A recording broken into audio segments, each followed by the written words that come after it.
Hello, hello, hello. Welcome one, welcome all to the Shakespeare Show, or the Shakespeare Show, whichever one you'd prefer. So, I finally got a mic, an actual separate mic that I hope means that the sound quality will be better. I've been using this for years, but thankfully I was able to finally get a new mic. So please let me know how the sound is, if people can hear me okay, all of that jazz. And hello, Omega Star on both platforms. So for today, what I wanted to sort of yay! Oh, wonderful. Okay, good. So what I wanted to discuss today was the history of the Mexican Revolution, because today, November 20th, is El Día de la Revolución, where we celebrate the today we celebrated the 114th anniversary of, hello, Christina, welcome in, of the Mexican Revolution. And particularly I wanted to make sure that we had some time to actually go over it, because I feel that it's one of the periods of time that often aren't very discussed, especially not in the American context, especially because the stability, right, that the prior government had, right, in essence, was wanted by the United States. But anyway, I won't get into too much about all of that stuff, because I know that we've got to start our stuff now. But let me see here. So what we are going to watch first is, let me sound boost this, is the Armchair Historians history of the Mexican Revolution, which I'm sure will be great. Totally not biased at all. No, I'm joking, of course, but now I'm just trying to resize it to make sure everything all fits. Oh my, I don't even know how that happened. Sorry, I had... Apparently, getting a new microphone also resizes the windows that you use? I don't know. Okay, so welcome in. I appreciate each and every one of you that's here. I did want to let you know that if you would like to help me in some way, know that you can always like the stream. Make sure to subscribe if you haven't already. I would like to get this channel to 500, so then that way, to 500 subscribers, so then that way I can finally get super chats and other such things. But also, if you'd like to help me in some way, I have two things on my Throne account. One called Help Shakespeare Survive, and the other one is for other reasons that I will get into at some later time. But actually, I think I go into it in the description. But again, I don't want to make this the center of today's show, but I just wanted to mention it. So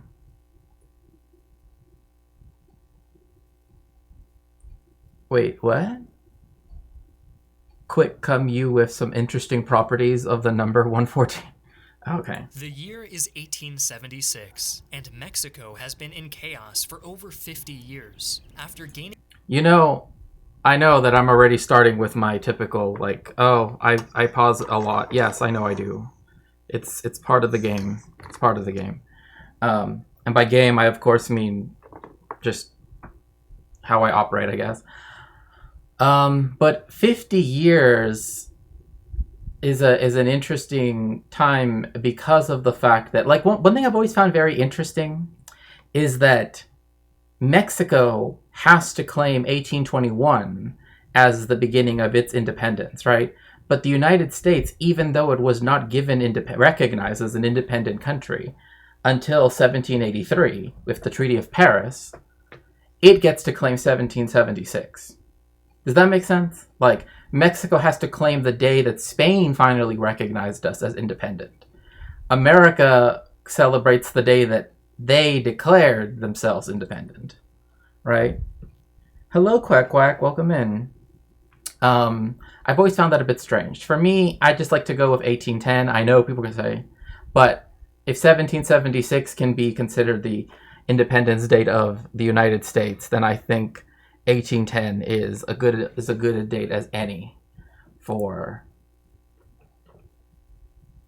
Mexico. Its independence in 1821, the Mexican state had been embroiled in numerous wars against the Spanish, Americans, and French, and had seen a revolving door of leaders who often violently toppled their predecessors. This half-century of turmoil would leave Mexico in ruins, financially destitute, and missing over half of its territory. But by 1876, Mexico was ready to rebuild. With the ascension of Porfirio Diaz to the presidency in the fall of that year, Mexico would see its first stable ruler since independence. So, oh, thank you so much. Thank you so much for Omega Star for contributing to my passport fund. Yeah. On this stream, I've actually brought up the mass deportations of Mexicans historically from the United States. And one thing I wanted to also make clear is that just as in the 20s and 30s, well, mainly in the 30s, and then later on in the 50s, which, by the way, Donald Trump actually said that he likes Operation Racial Slur. Now, I just won't say the slur, but I will say that even under Operation Racial Slur, against Mexicans, that is, over 1 million people, most of whom were U.S. born or U.S. citizens documented, were expelled from the United States. The prior time was in the 1930s, where around 2 million people were forcefully expelled. Hello, Moanoab. And yes, hello, Philippe. Hello, everyone. So, one thing I want to just... Oh, thank you so much, Christina. So, one thing I wanted to make sure that we kind of understand here as we're going on with this video is that Mexico could have been stable, right? Like this idea that, oh, it was always turmoil, and in many ways people still see it that way, is not actually because Mexico wanted to, be this way, right? Like the French who invaded Mexico in the 60s, in the 1860s, not the 1960s. Oh my God, that would be a whole different story. But they were the creditor, right? Like the story behind the whole invasion of Mexico and occupation of Mexico by the French was essentially out of Mexico saying that it couldn't pay its debts and it needed some time. And the United States and Britain said, fine. But the French, who had the lowest amount of money owed, said, this is how we're gonna, this is literally like Operation Latin America. Yep, it's Porfiriato time, that's right. My kitten has the zoomies. Oh. So, yes, it's always good to have your passport. Also, by the way, know that you can just by filling out the form, you can choose to have the gender marker be as you so wish. So, just so you know. But also be cognizant of the fact that not every other country recognizes it. So it's I wish that there was a way so that way the passports would be recognized as such, but I know that there's other stuff that comes with that. But yes. Beginning an era that would reap much-needed rewards for the beleaguered nation, while also sowing the seeds... No. Okay, sorry, no. Porfiriato. It did not help the beleaguered nations. It immiserated Mexico. What? Yes, everybody has a job. Everybody's doing great. Let's have a revolution. That's not how that works. No. Porfirio Diaz, right? El Porfiriato, which lasted until, again, 1910, from 1876 to 1910, was the longest period of stable rule, but the stability was used to imperialize Mexico. Like this is why there are... this was a time when there were a lot of immigrants to Mexico, particularly from places like Germany, right? Places from England, right? Like actually Cornish pasties in the state of Morelos and Hidalgo, particularly the state of Hidalgo, which is right there around Mexico City, sort of in the neighborhood of Mexico City. There were Cornish miners that were brought in to work. The railroads also tended to be owned either by American or British companies. Again, it was imperialized to within an inch of its life, right?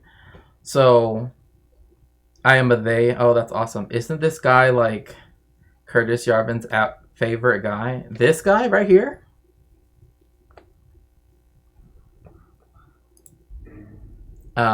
Yes, everyone, please, if you can, anything you can give, I sincerely appreciate it. I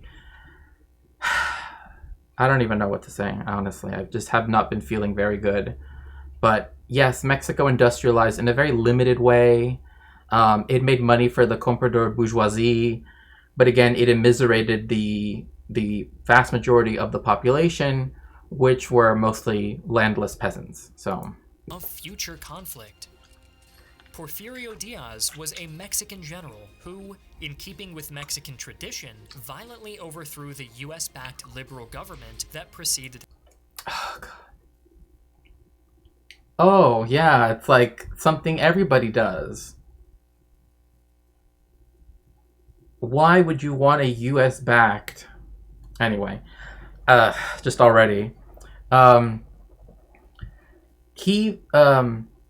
Porfirio Diaz was also famously hello, BCat, welcome in, was also famously a war hero, who fought on the side of who fought against, like, for example, the French, right, during the French intervention in Mexico, where Mexico briefly had a Habsburg emperor and, Belgian empress, who also adopted the kids of the first emperor. When Mexico first gained independence, it didn't go straight to a republic. It was like, what if we just like have our own empire? But no, that doesn't work. We need each other now more than ever. Oh, for real, honestly.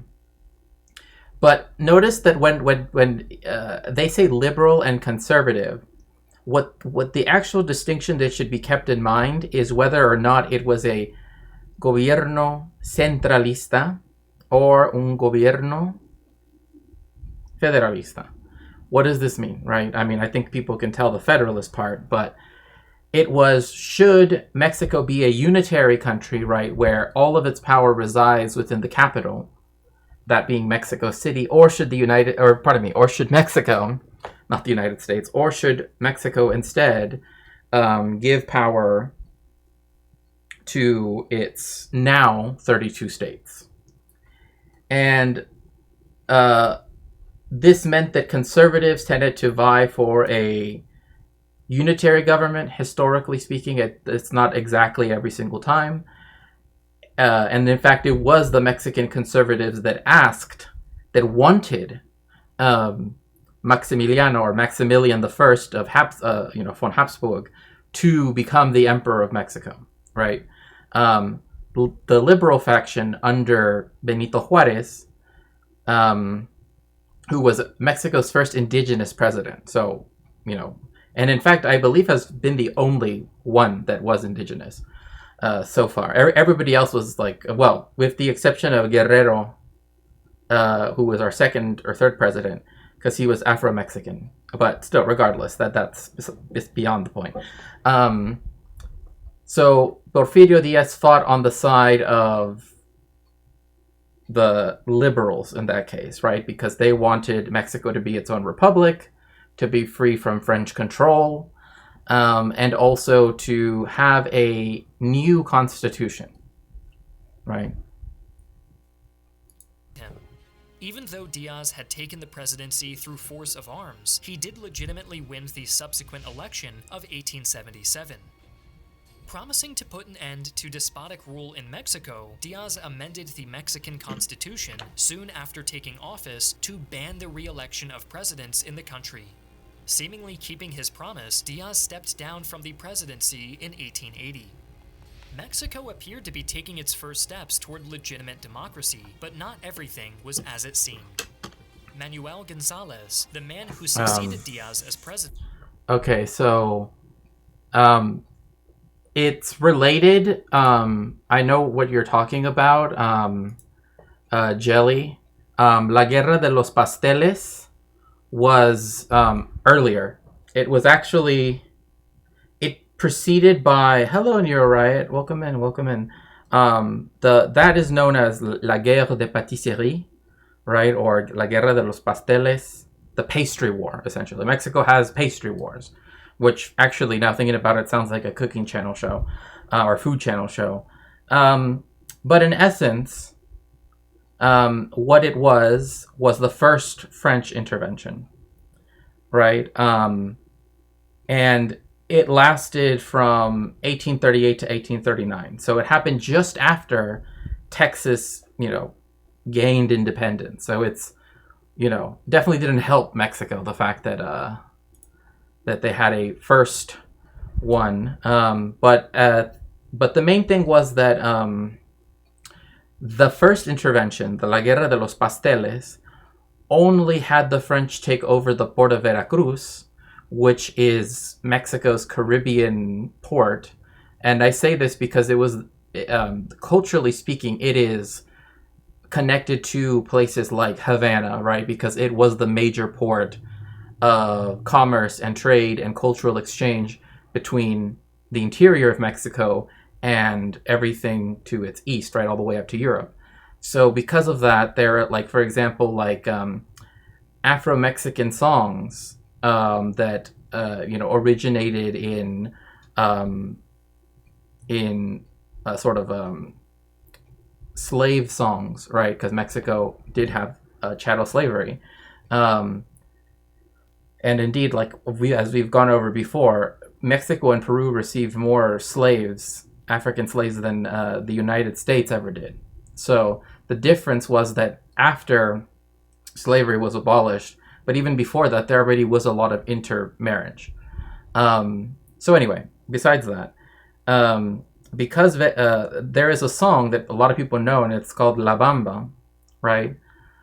And that song is actually derived from Afro-Mexican music, right? That's jarocho, right? Jarocho means that you're from Veracruz, right? So the jarocho music is deeply inflected with a lot of these African sounds, so to speak, in terms of like the type of music that is being created, right? Like the vocals, the ability to use what kinds of instruments, etc., etc. Because, like, for example, like the banjo, although usually associated with like people in Appalachia that are like white and like moonshiners, it's actually an instrument that developed from African slaves. So in that same vein, you have Veracruz also having that. But obviously at a very different scale. One, Mexico has very little land that was able to be used for plantations, which, and also the first free settlement of escaped slaves and therefore freed slaves was Yanga, which is also in Mexico itself. But again, just to note, right, that like there are so many things of Mexican cultural heritage that are often forgotten because they come from the third of the three cultures that Tlatelolco's Plaza is named after.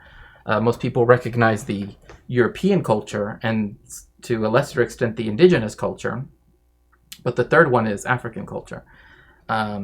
So that everybody, for the most part, numerically, etc., has some connection to the peoples that were brought to Mexico during the times of chattel slavery. Now, what the La Guerra de los Pasteles, or the Pastry War, was the takeover of Veracruz, and particularly the fort. There is a fort called Fortaleza San Juan de Ulloa. That fortress used to be like an island off of the coast of Veracruz. And in fact, the Spanish, when they lost, essentially, in Mexico, like on the mainland, they essentially stayed in that fortress and said, like, oh, but we still claim all of the land of Mexico, right? Like, we still claim all of this as ours, even though we're only on this little island, right? So, but over time, like now, if you were to go now to Veracruz, you will see that that fort is actually now part of the harbor, right? Like over time, right, there's been reclamation of land. And so now the fortress isn't like out in the water, it's now, sort of part of the harbor, right? So I hope that answers your question. Oh yes, thank you so much too for your correction, Jill. Yes, the banjo was originally from the Caribbean and was a development from the West African akonting. Okay, thank you so much for that. Pastry Wars Def sounds like a more aggressive version of the Great British Bake Off. Yeah, no, for real. The Pastry War tune in looking for the Great Mexican Baking Challenge. But you get French warmongering. Yeah, the French, I don't know what it is. Like, I feel like all of us countries that have been colonized by the French in some way, or, as they like to call it, right, like, intervened in, we got to have solidarity with one another. We truly do. Then turned out to be little more than a puppet for the former ruler, who would return to power himself in 1884, breaking his own ban against re-election. So, yes. What was just said was real. Mexico has been against the idea of re-election, especially after we had one guy who served 11 terms as president, right? Under different constitutions, mind you, but still 11 terms. Mexico's kind of like, no, we really gotta, So that is why now, in the present moment, right, after the Constitution of 1917, which here is one of my copies of it, one of the major things that it says is that there is no re-election, right? And instead we have a 1 6-year term for each president. So that is why, as we go further into the video, you'll notice that you'll see signs that say no reelección, right? And re-electionism, right, or anti-re-electionism, right, was a foundational thing in the Mexican Revolution, right, to make it so that never again would you have, someone be president 11 times. Wow, he must have been really popular. No, he was not. He's the guy that lost Texas and then, 12 years later, lost half of the country. So no, he's not very popular. But he did call himself the Napoleon of the West. And I'm like, if by Napoleon of the West you mean you lose, then okay, well, we'll go with that, and of course, essentially he just went from Waterloo to Waterloo. Yeah, you lose repeatedly. I mean, you know what I mean? Like, literally, after Texas essentially had its slavers revolt, like, that's what it actually was. People that wanted slavery and were mad that Mexico did the very normal thing of literally ending slavery. They were like, yeah, Americans were like, yeah, you know what?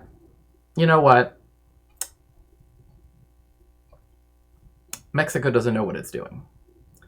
What it doesn't realize is that we need to, and yeah. And yes, that's right. Jelly is very much an expert. They are very much an expert in Afro-diasporic history. So, no re-election. And this time we literally were like, we're going to fight this time. Like, this time it's for real. But yeah, after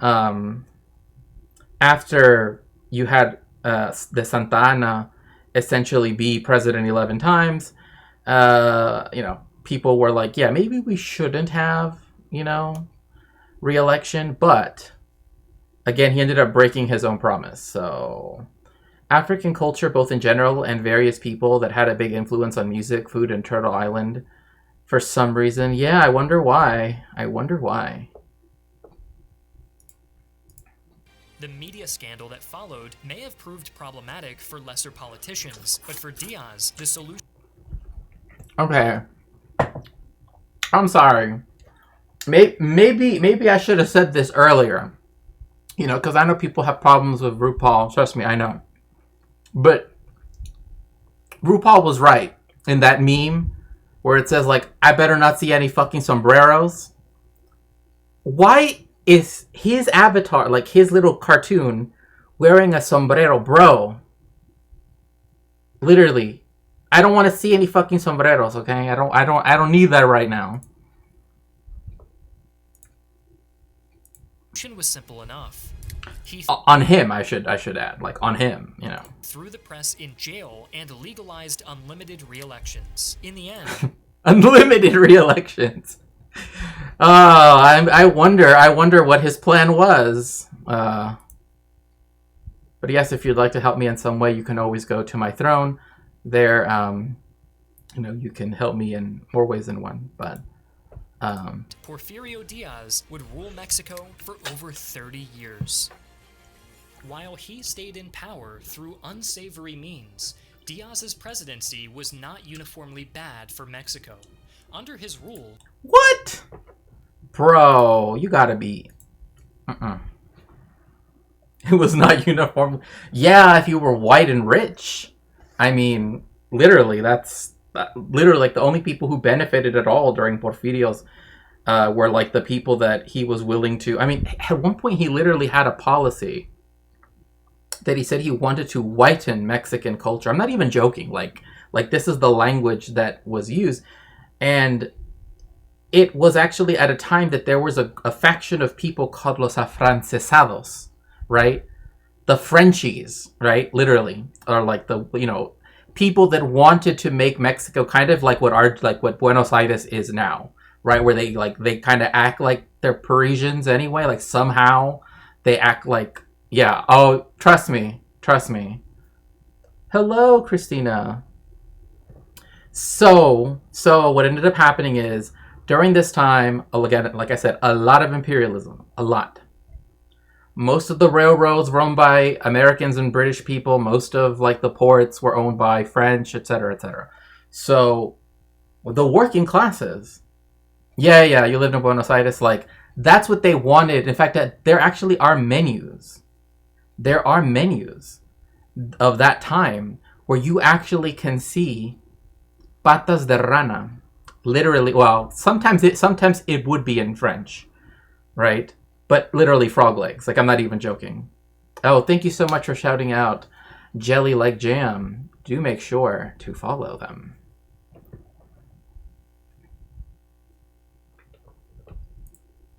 Mexico's oil, textile, and mining industries blossomed, and Ah, look at that. And foreign investment flooded into the country. I wonder why the people inside the country couldn't, I don't know, develop those industries on their own. I wonder. Why is it that... Hello, Sarah. Right? It's always like, yes. It's a conundrum, right? It's always who would have guessed? So yes, imperialism, as I said before, you know, that's why, like, after the revolution, Mexico's desire to nationalize its petroleum industry was a big deal. Like, to the point where, like, if it wasn't for World War II, at least some people say, some people would argue, right, that if it wasn't for World War II, or the outbreak of World War II, Mexico wouldn't have been able to do it. Although that's kind of wrong, like time-wise, but you know. Foreign investment poured into the country. Mexican industry was further aided by explosive growth of the railroad, which occurred under Diaz's supervision. This... Okay, sorry, I'm just gonna keep pausing. You know what? It's not as though the regular person benefited from the railroads, because most of them were from extraction points to the coast, right? Or to Mexico City, or to one of the other ports, like the ports on the West Coast that we know were open to Asian markets and then on the East Coast, right, like Veracruz, Tampico. Which, by the way, there's like this drink, this like, honestly, it's very acidic. So if you have like, you know, if drinking very acidic, very highly flavored juice is not your thing, Tampico is not the drink for you. But if you're willing to try it, there are different flavors. But like the original flavor of Tampico is, you know, but Tampico is also a port in Mexico. And then the foreign investment started developing. Yeah, Tampico's like Sunny D, but thicker. Exactly, Jelly, exactly. That is such a good description. I feel it's often painted as first event A happened, then later foreign investors just happened to stumble in and say hooray. Yeah, like the indigenous people, like up until this point, I mean, still, you know, especially up until 1924, you still had either by specific governors, but even by the federal government, particularly during Porfirio, or the Porfiriato, which is his reign, I suppose one could put it, there were still wars, quote unquote, against the indigenous people of Mexico, particularly the Yaqui and the Apache. Yeah. So, like, that's... Hello, the Ferret King. Welcome in. It's so nice to see you. Welcome in. Oh, I also forgot to show everybody. I finally got a Wiggler. Yay. I finally got a Wiggler. I'm so happy.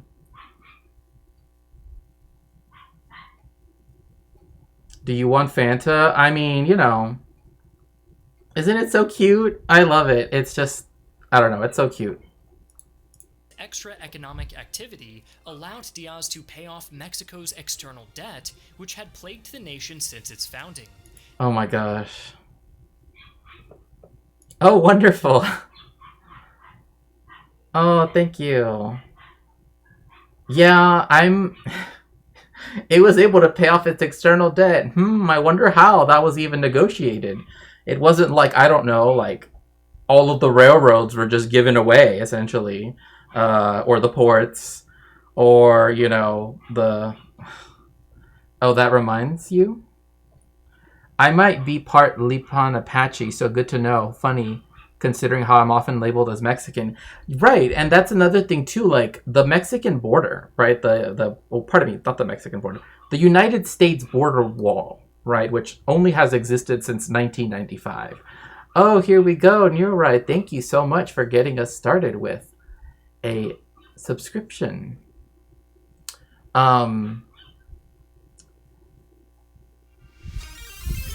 Thank you so very much. Thank you. I appreciate that. And also, I do like your new Free Palestine. And remember... Oh my goodness, thank you so much, Christina. So we are 4.5 minutes away from a possible hype train. If anybody were to, you know, decide to give something else. So the way how the external debt was paid was by selling off as much of the country as possible. Which was, I mean, the United States essentially wanted to already colonize all of Mexico before. But instead they were okay with just imperializing it, right? But also you see like Ford building its factories in Mexico. You see, you know, all of these different things, right? The idea that, you know, there was this there were these halcyon days when the United States created everything it ever needed and blah blah blah, they never existed. In fact, this is kind of like one of those, you know, since also, you know, there is the discussion of mass deportations, right? And I've already spoken about that before, in the 30s and the 50s and the 70s, etc., against Mexicans, is the fact that when any of the crimes that were, and I won't get into detail, but the main reason why in the Rio Grande Valley, right, River Valley, which is sort of like the most southern part of Texas. In order to get as many plots of land for people, right? So around this time, there was no border control, right? Like you could go over to the United States or go over to Mexico. There was no, but because of that as well, the Texas Rangers, who have a horrible history, thinks I'm quite pleased with it, and I'm getting into visual arts. Ooh, yes. Used to work the radar approach control for Rio Grande Valley, McAllen, Harlingen, and Brownsville airports. Well, that's interesting. But we ran it from Corpus Christi. Oh, okay. I see. Corpus Christi. Okay. I've never been to Corpus Christi. I have been told that it's like, at least by people that told me about it, that like they go there regularly. They tell me it's nice. But I've just never been to there nor Galveston, but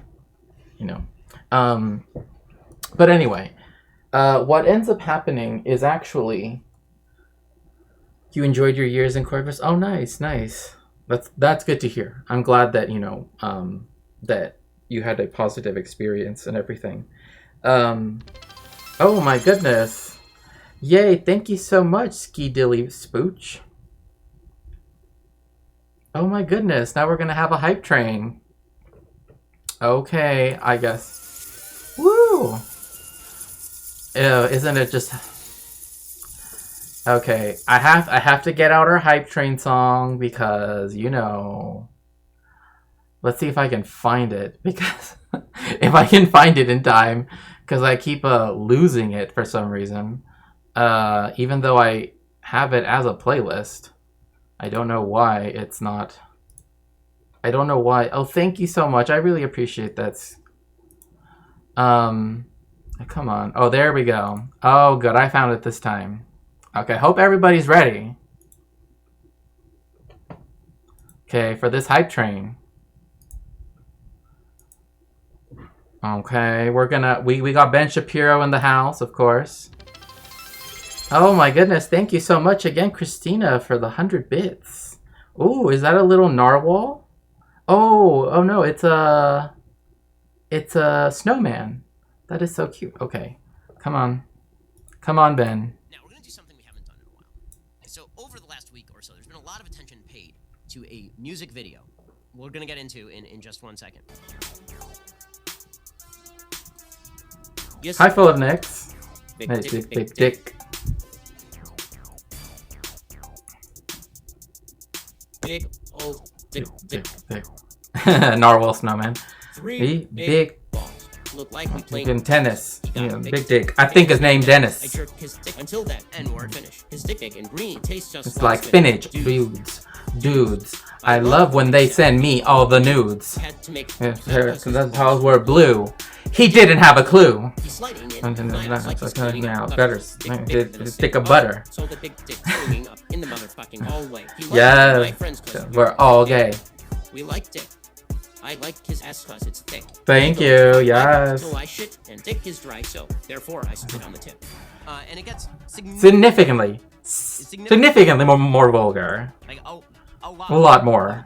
For Big guys, and they bust on my eyes. They eat my ass just like apple Well, pie. fine. If they keep fucking me like this, Woo. I might just die. They I'm bite not me gonna till till I die. He licked my dick, and the cum start dripping. I took a bite of his ass. It tastes like the blood and pepper chicken. He throw me up in the air. My booty flipping. He dunked in his balls in my booty like he started dipping.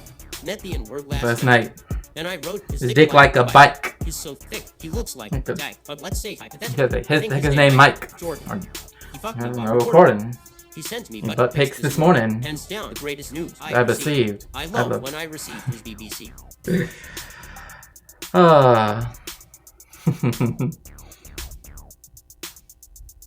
Three big balls look like we Big playing tennis. I got a big dick. I think his name I Dennis. jerked his dick until that N-word. I'm glad you like it, full of necks. Must like spinach. Dudes. When they send me all the news. The squalls were blue. He didn't have a clue. He's sliding in and out my ass like he's cleaning out gutters. That's Bigger than a stick of of butter. So the big dick swinging Up in the motherfucking hallway. You like me and my friends. And it's cause we're all gay. We liked it. I like his ass cause That's it's thick, sick. and he going to fuck my butt till I shit and dick is dry. So So therefore, I spit on the tip. Okay. So now that we've gotten that out of the way. No, I'm just joking.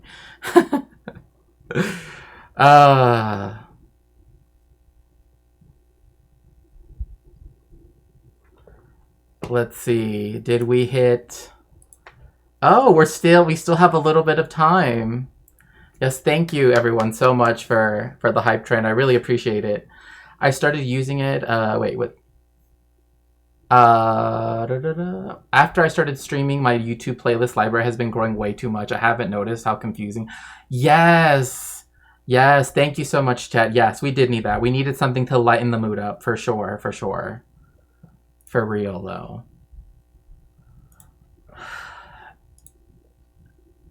But now, ergo, I must spit on the tip. Indeed. That is the rules of Ben Shapiro. Because again, facts don't care about your feelings. But anyway. Oh, Eva boy. Okay. Great Shabibo impression, thank you. Diaz also oversaw the reconciliation of the Mexican state, church, and landowners whose distaste for each other. Oh my gosh. He just said the worst part. Yes, the state and the church back together again. No, that's not good, bro.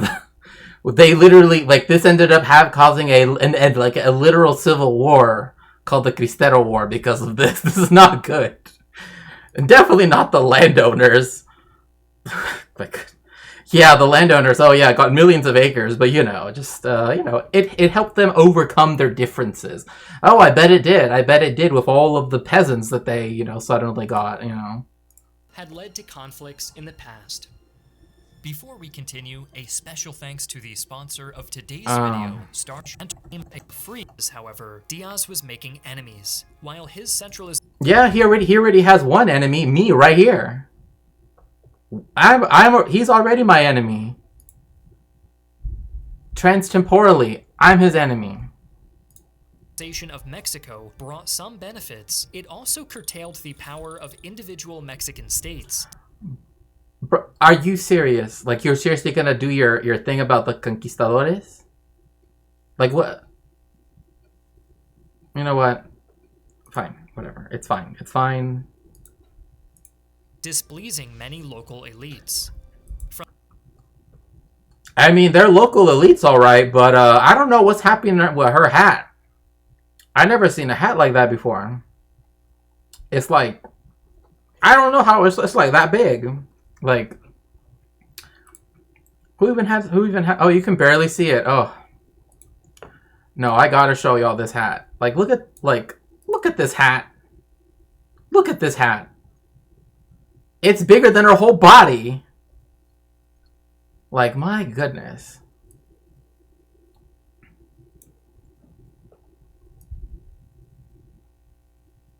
I know, it's just very strange. Very strange.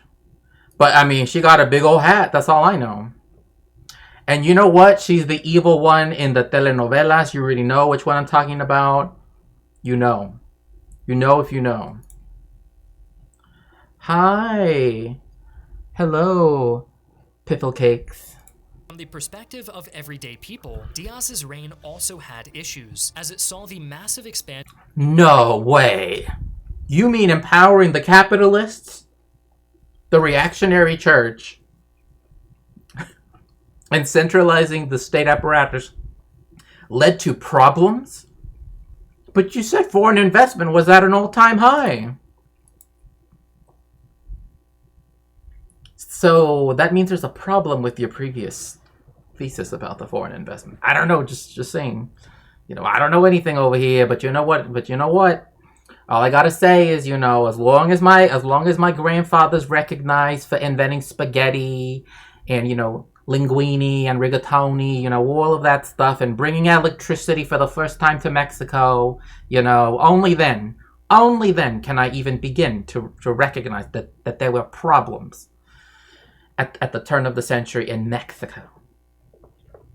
So, of haciendas, large rural estates that pushed Mexican peasants off their land and compelled them to work as unskilled laborers. Oh no.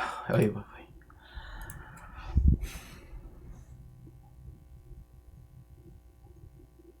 It's not the foreign investment's fault that all their investments were highly problematic, don't you know, right?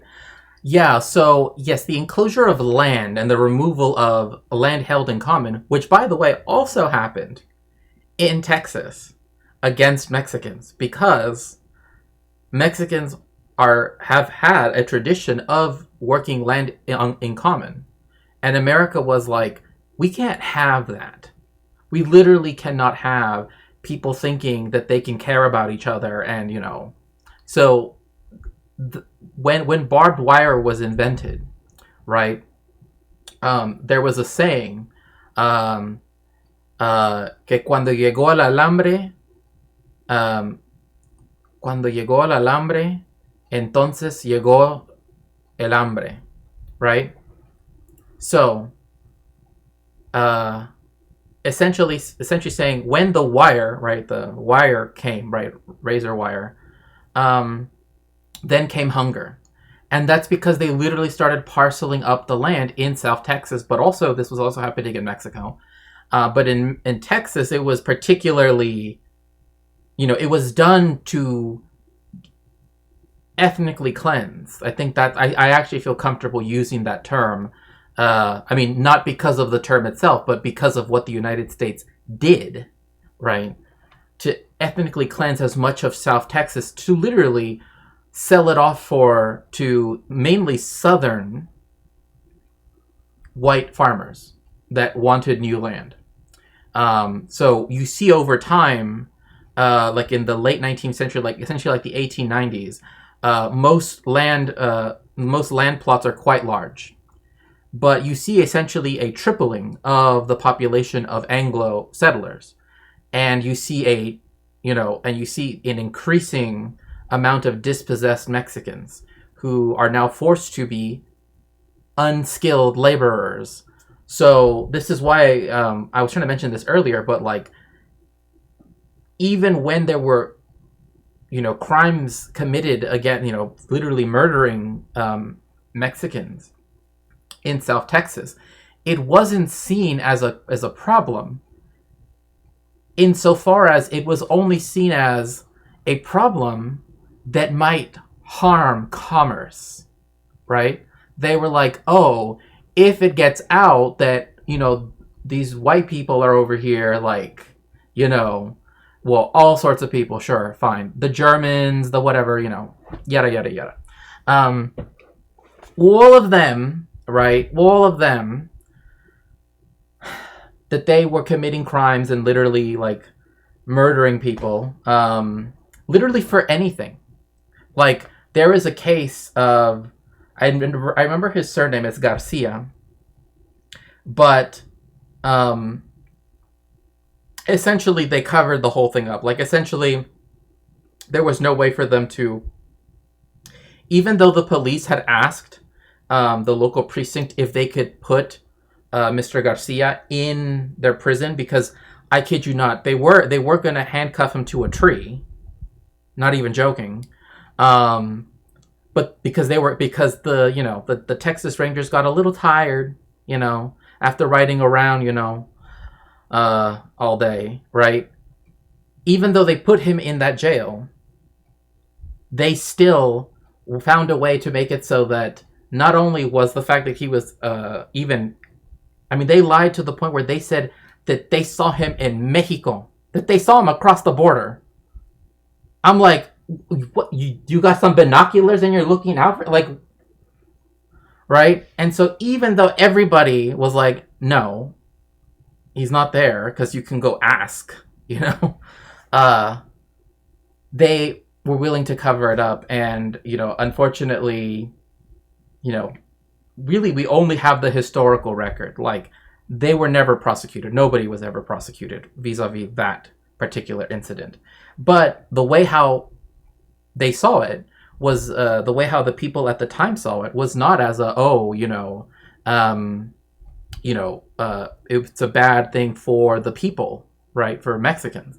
They saw it as, oh, otherwise Mexicans will choose to go to California or to the South to go work instead. That was their problem. Like, oh, no, we need the workers here, not for them to be afraid and go over there, right? So, yeah. So this mirrors what's also happening, or at least is analogous to what's happening in Mexico itself, right? All of these large haciendas, kind of in a different way though, all these large haciendas that are being built over land that used to be held in common means that the population of Mexico starts to become heavily urbanized, right? But at a rate that's too fast for cities to adjust. So you get, very typical issues that many cities get at this time in history. Additionally, even though the foreign investment that Diaz attracted helped Mexico grow economically, it also meant that very little of Mexico's... Hold up. Okay, he actually said it. Little of Mexican industry was actually owned by Mexicans. Hardly anything was owned by Mexicans, so especially, the average person. Like, if you had to work for a living, it was not fun. It never was fun. But I'm glad that he at least recognizes this. But I find it weird, like, why... I get that he's trying to make foreign investment be gold, right? Like, he made it be, like, a shiny gold thing. But this is, like, I don't know why, but it being, like, a yellow liquid being dropped into the thing, I don't know. Industry was actually owned by Mexicans. One by one, as these tensions mounted, Mexico inched ever closer to a breaking point. But bro, just a second, you were like, their industry blossomed. What do you mean? Are you telling me that the job creators don't actually care about the workers? And that, centralizing power in the state and capital going into fewer and fewer hands and, all of that stuff. Are you telling me that that's a bad idea? Because a couple minutes ago, you said it was cool. You said it was okay, right? So... That breaking point finally came in 1910, after Diaz, who had previously announced that he would be stepping down from the presidency, promptly changed his mind and jailed the leader of the opposition, Francisco Madero. Unfortunately for Diaz, Madero... Also, I just find it kind of funny. Like, yes, Madero was the first figure, we can say, right, that represented the Mexican Revolution, but in essence, the Maderistas, as they existed then, right, one of their main things was, again, anti-re-electionism and also wanting to draft a new constitution, right? Because this constitution right here is the one from 1917, so this would not be promulgated until well into the revolution and before it technically ended, right? But it wasn't done until Venustiano Carranza. And what was interesting too is when they were promulgating the Constitution, there was a question of whether they should move the capital away from Mexico City.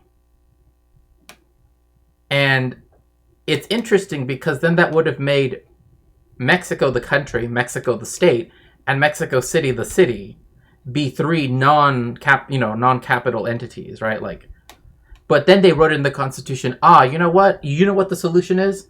Wherever the capital is, it doesn't matter where in the country, it will be called Mexico City. So that's how it solved that problem. A wealthy landowner and son of a governor, managed to escape to the United States. Temporarily out of Diaz's reach, Madero called for the Mexican people to rise up on November 20th, 1910, the day...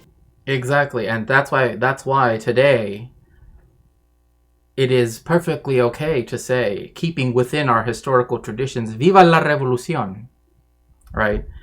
The Mexican Revolution was the first social revolution of the 20th century. And yet it is never recognized as such. It is this revolution, starting in 1910, that actually created the second Communist Party, from the revolutions, right? The second Communist Party the first one essentially outside of Russia. Started by an Indian Marxist. So based, move the capital and rename. So Jelly, I think you'll like this. Then the official name now for Mexico City is Mexico City Tenochtitlan.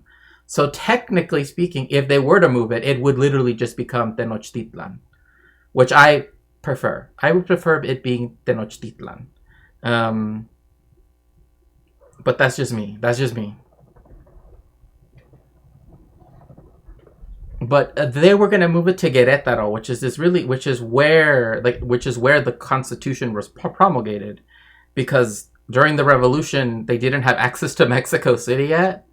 Yeah. They finally they changed it, to recognize the fact that it is Tenochtitlan, and the indigenous name. Yep, it's the name in Nahuatl, Tenochtitlan. Which, just as a general thing, I don't know why this came to my mind, but anytime you read anything in Nahuatl, right? Anytime you see Tlan, that means the city of. Like it's kind of like Burg in German, right? Like similar, Burg. It's very similar to that. It's not exactly that, but usually it means the place of, or the city of. Hello, Jazz Guitar Jeff. Welcome in. I'm glad that you're learning. I hope that's good. I would presume so. But welcome in. The Mexican Revolution had begun. In the north of the country, Madero joined forces with Pancho Villa, a former bandit and horse thief, and began... This is why I really dislike how they decide to portray Pancho Villa. Again, trust me, I am very critical of all of the stuff that's ongoing right here, but of Mexican history. Trust me.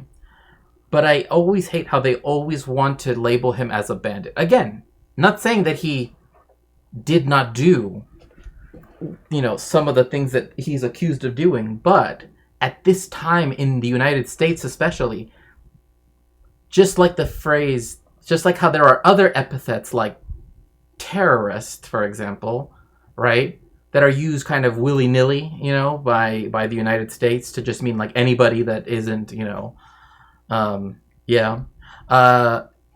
this was actually a common thing held against Mexicans. They were all, like, particularly Mexican men, were generally, in a racist way, seen as bandits in themselves, right? So, like, calling him a bandit and saying that he did this stuff, like, there is evidence that there were some things that he got up to, but the United States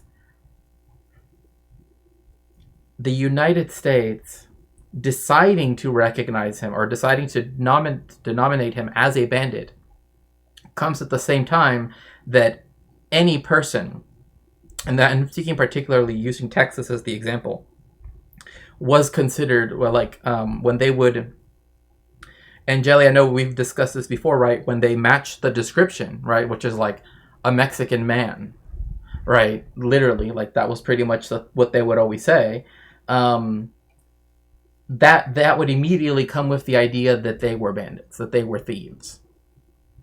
And that was, again, the term used at the time to justify the incarceration and the deportation or even murder of said people. So that's why I just wanted to be clear now that always be very wary of whenever the United States, one, documents such a person in history, but two, also what they decide to call them, right? Like, oh, what are they, right?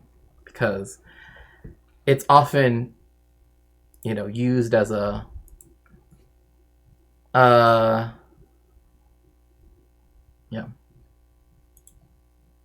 So let me actually put this a bit more into perspective as well. The city of El Paso, right? El Paso del Norte, that's its full name. And the city across it, Ciudad Juarez, right, it's actually a very interesting place because it it is actually where the last border dispute between Mexico and the United States happened, which was in the 70s, for the area known as, I think it's is it Chapalita? I don't remember. I don't remember the name right now. But essentially, El Paso became a city where a lot of people who were sort of escaping the government in Mexico, right, who were, seeking asylum, or during the French intervention, right, and the Second Empire, as they like to call it, where Benito Juarez is known to have gone to, right, that he knew that, I mean, that's why it's Ciudad Juarez, right, because Benito Juarez went to, so it became very popular as a place. When I say popular, I just mean that it became an important place where a lot of important people in Mexican history would end up going, right? Because of the fact that it was on the U.S. side of the border, so away from the power of the federal government in Mexico, but right on the border as well, so that should the winds change, right, in either direction, they could easily re-enter back. So this is why, like, the relationship that Texas has with its border is, and actually all of the border states have with their border with Mexico, are ones which, again, do have a history. In fact, there's actually a book called Bad Mexicans, which, regardless of the title, talks about all of the revolutionaries, including anarchists, very famous anarchist, Flores Magón. Actually, there were brothers. There were two Flores Magón brothers who fled Mexico during the revolution and went to the United States, right, to seek refuge.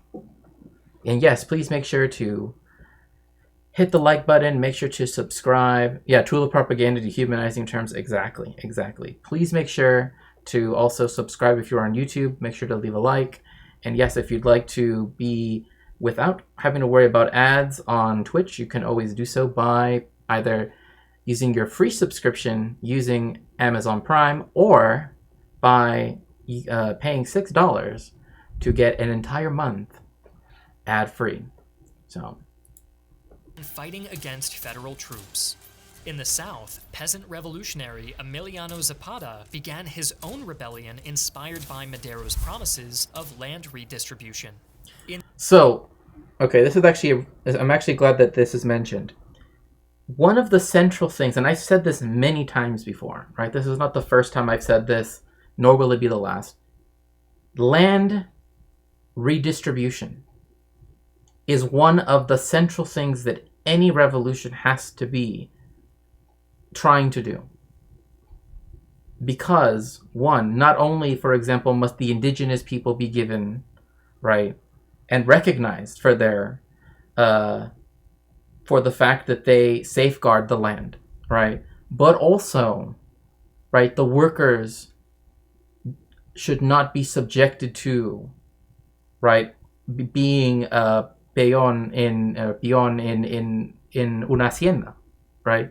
Being a peasant is not fun, but my point being that land expropriation is very important for any revolution, because who gets to own the land is always a question that for every revolution, depending on how revolutionary, quote unquote, you want it to be, is either at the forefront, right, or is pushed, or is put on the back burner.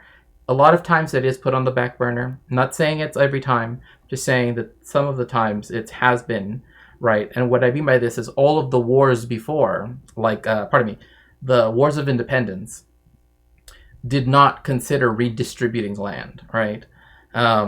It did take away land from the former peninsulares, that is the Spaniards from Spain, but it still allowed the criollos to then replace them, right? So, in terms of land ownership. So, this increasingly hostile environment, federal forces faced numerous defeats at the hands of Madero, Villa, and Zapata, motivating Diaz to step down to prevent further bloodshed, exiling himself to France in May of 1911. So, when I was the last time I was in Paris, which I'm acting as though I go all the time. When I was in Paris and I went to finally go visit, I actually had the chance of visiting. Well, I knew that his grave was there, right? I knew it was there, but I wasn't looking for it, if that makes sense, right? I actually was looking for someone else's grave. But anyway, point being that I found it, and it's like green, and it has like, you know, the eagle, right? The eagle and snake insignia, right? And I noticed something very interesting. One, its doors were closed. Like you couldn't go in there. Another one's you can go in because some of them are like mausoleums, right? Two, nobody wanted to go in there. And three, ain't nobody leaving no flowers at that grave. Nobody. And I sure as hell wasn't. So yeah. Like literally just sold the country to the highest bidder, if even that, and also moved and lived in luxury in Paris until the end of his life. And yeah. Soon after Diaz's departure, Madero was elected president of Mexico. After less than a year of fighting, the age of Porfirio Diaz had been brought to an end. This bright new age of Mexican history ran into problems almost immediately. While Madero and much of the middle class wanted electoral and economic reforms, they did not want extreme revolution. However... Oh, well, see? That's your problem right there. You kind of need a little bit of revolution. I don't know, like, this is always a thing, right? Reform or revolution. The middle class, essentially, the petit bourgeoisie, I don't like saying middle class because it's, I don't know. In the United States, middle class is supposed to mean a particular thing, but it's kind of hard to, like, you know, really define it.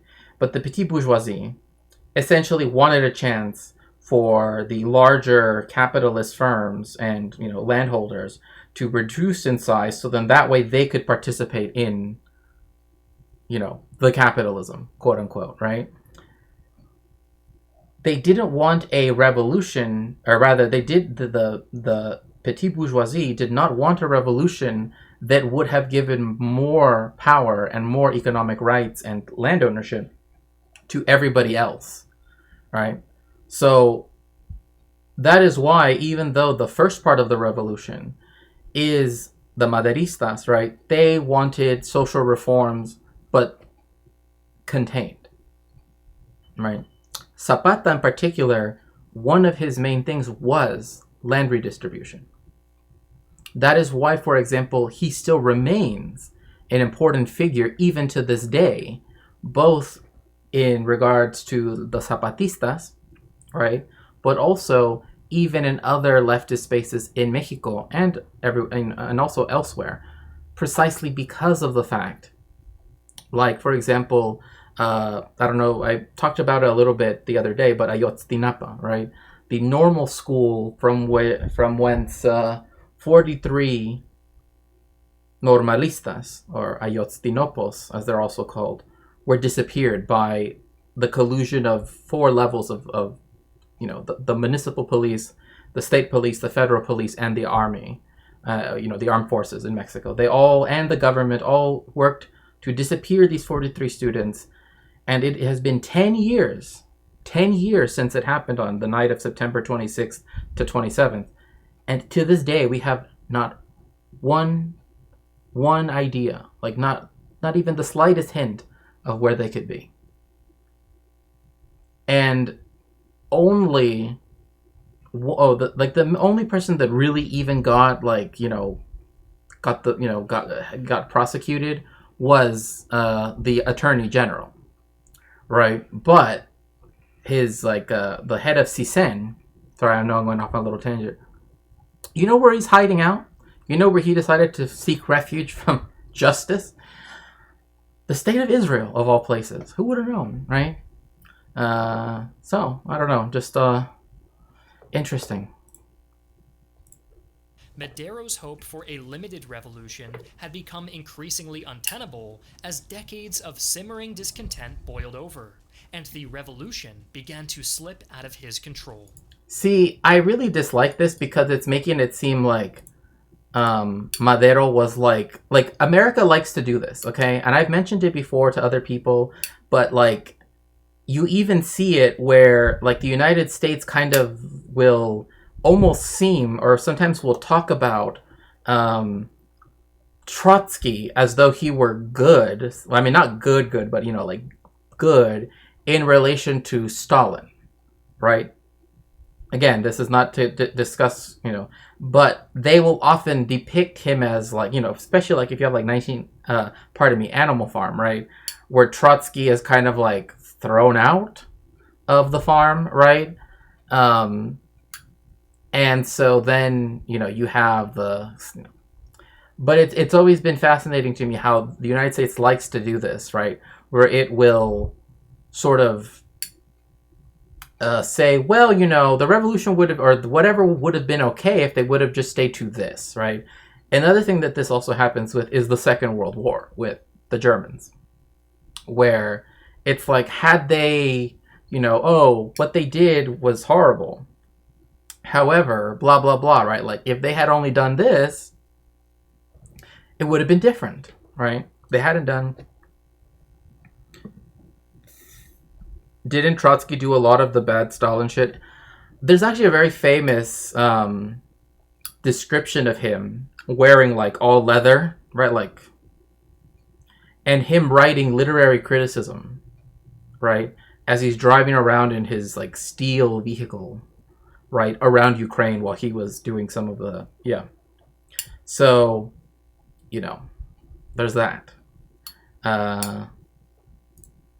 In his call for revolution in 1910, Madero had... And also, by the way, it should be noted that this right here in 1910, 1911, the call was for tierra y libertad, for land and liberty,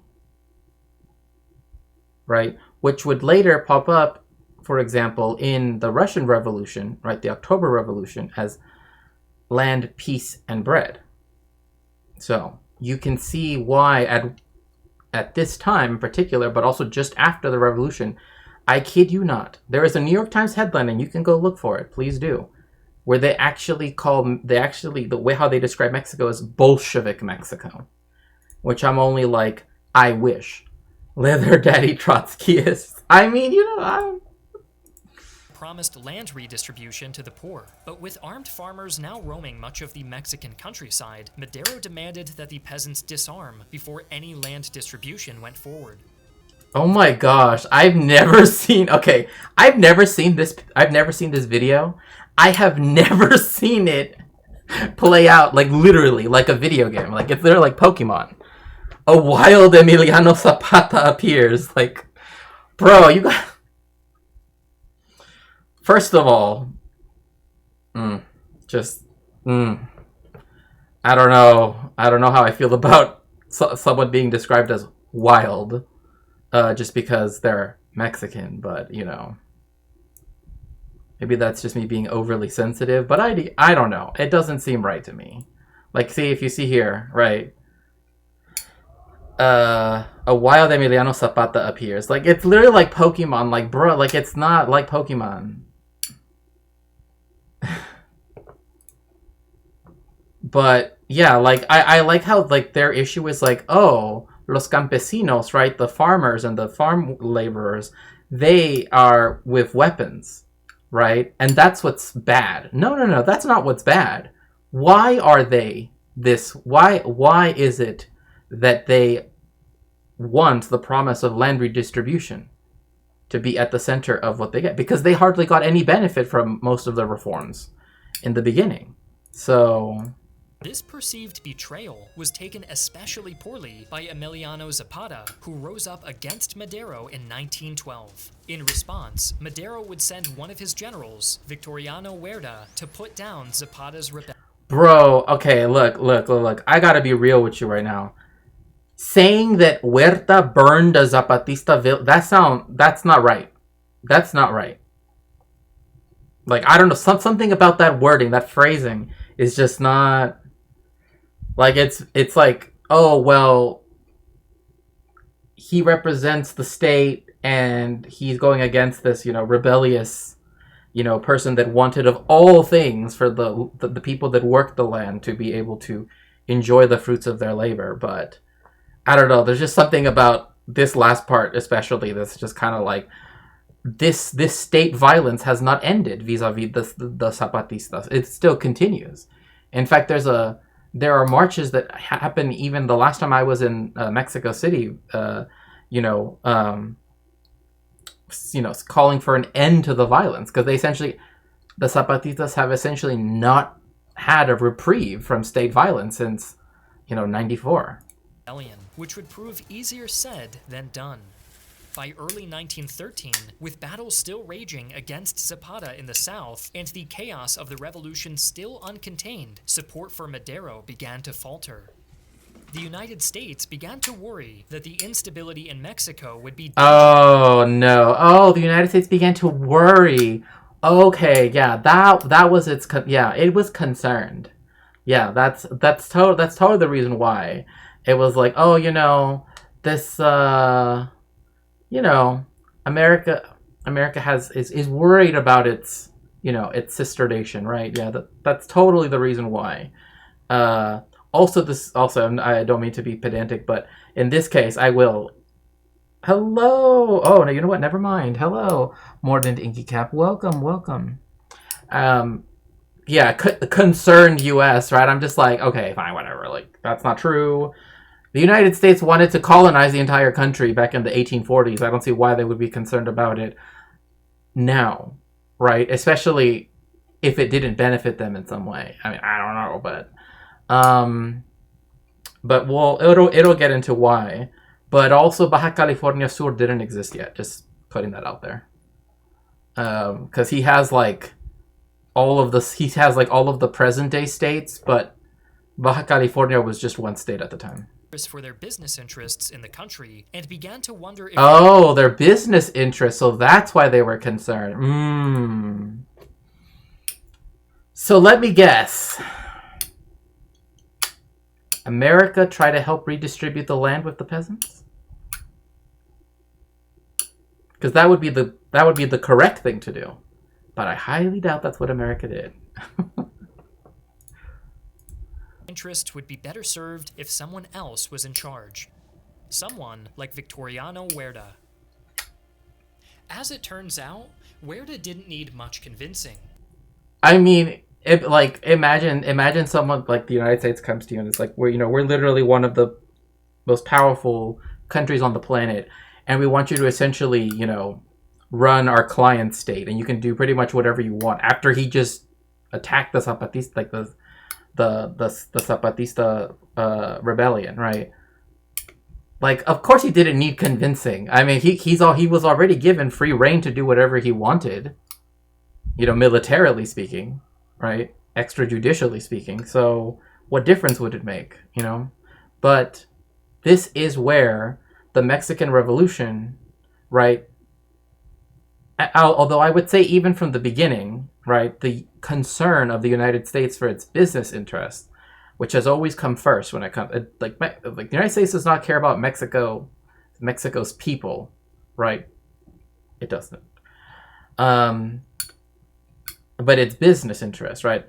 Its capital that it has because of imperialism, etc., is very important to it. So this is when you start to get the,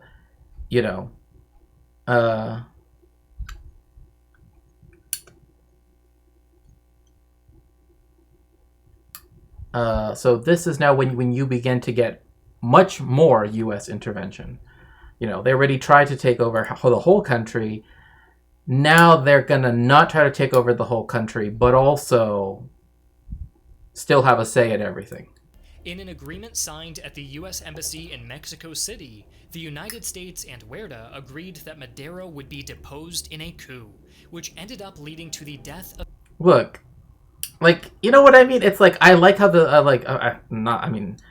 I like how the way how this is constructed is like because the United States, right, at the United States Embassy, because they signed like an agreement, right, which is one of the reasons why we know, right, what were the stipulations of everything, that somehow that makes it like okay. Some people do think that like it was okay for them to sign, and yet at the same time, like in 1917, right, you get the bullshit about the Zimmerman Telegraph.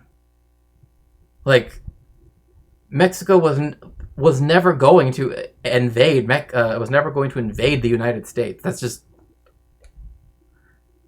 it was literally going through a revolution at the time. So like, yeah, it's just Mexico's first revolutionary. I wouldn't call him the first revolutionary. I mean, I feel like there were others before him. I don't know, like Morelos, Guerrero. I feel like they're also revolutionaries, but Madero was gone, and Huerta now assumed the Mexican presidency, all according to plan. What was not according to plan was Huerta's alcoholism and poor administrative skills. oh, here we go. Here we go. Oh, the problem is that he couldn't make the trains run on time.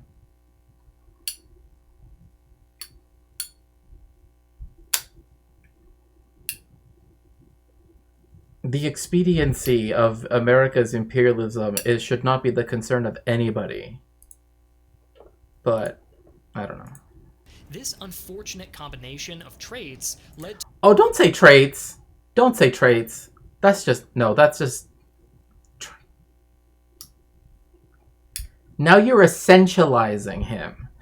Like, as if though this were part of his essence of being, quote unquote. Right? Like, everybody...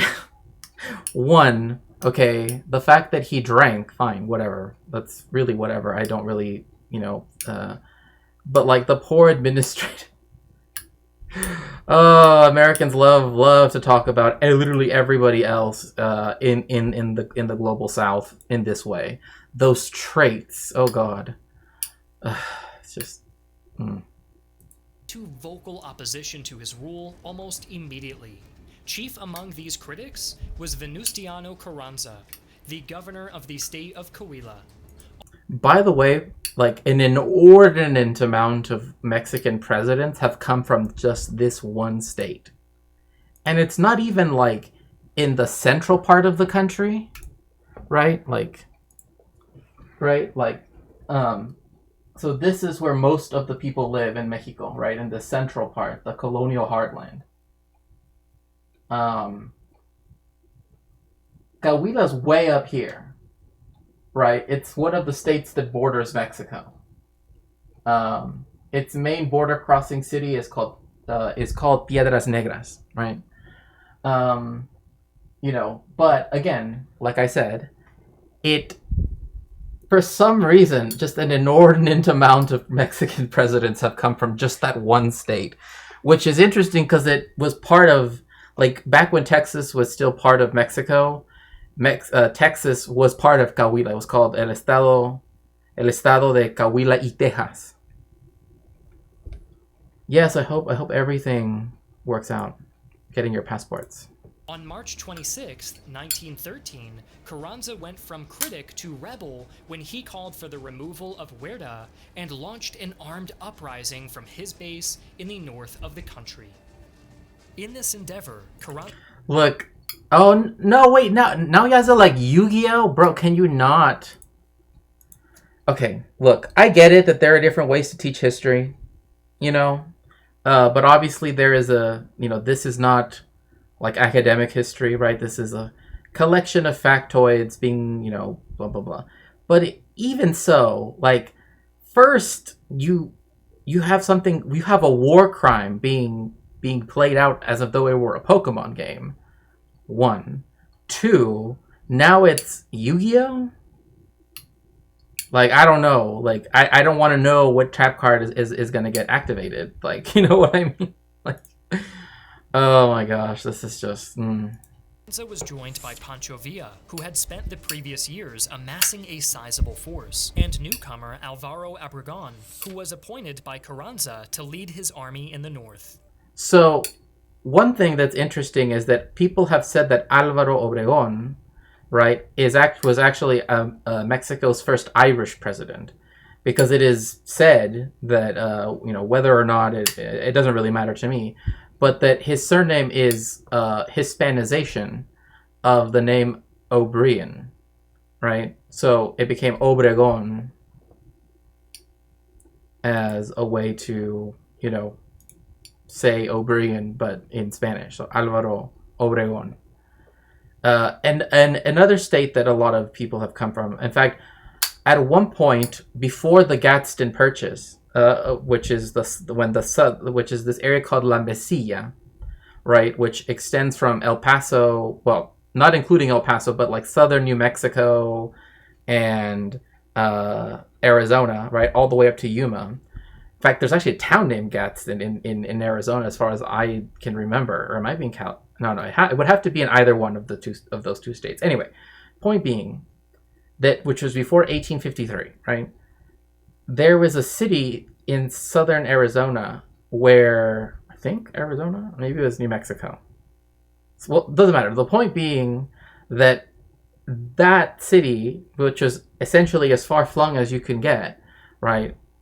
It almost had someone who won the presidency, which would have been weird if that part of the country would have been sold away, right, whilst president, but, I doubt that, but... Hello, MIDI doctors. With the addition of Zapata's peasant army in the south, this new revolutionary alliance... Like, it's so strange to, like... Zapata, okay, I would totally,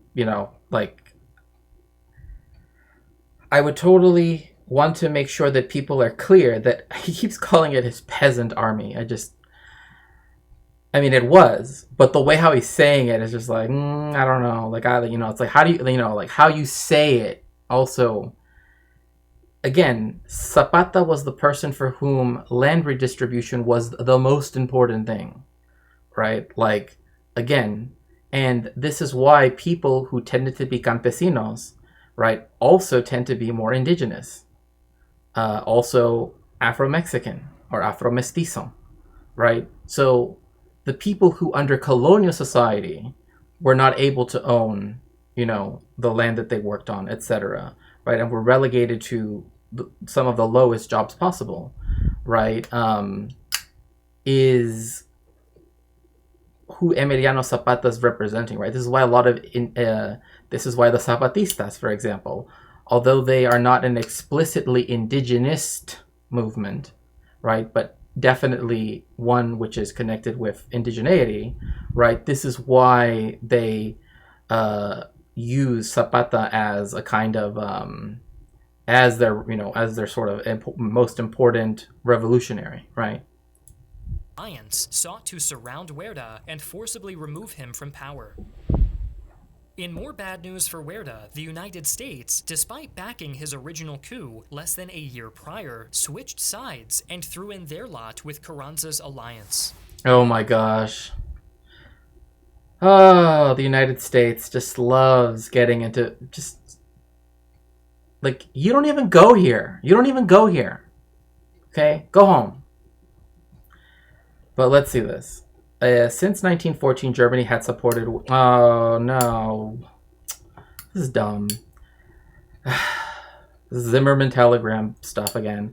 Germany had supported Huerta's government through funding and attempted arms smuggling, hoping to incite war. That was never going to happen.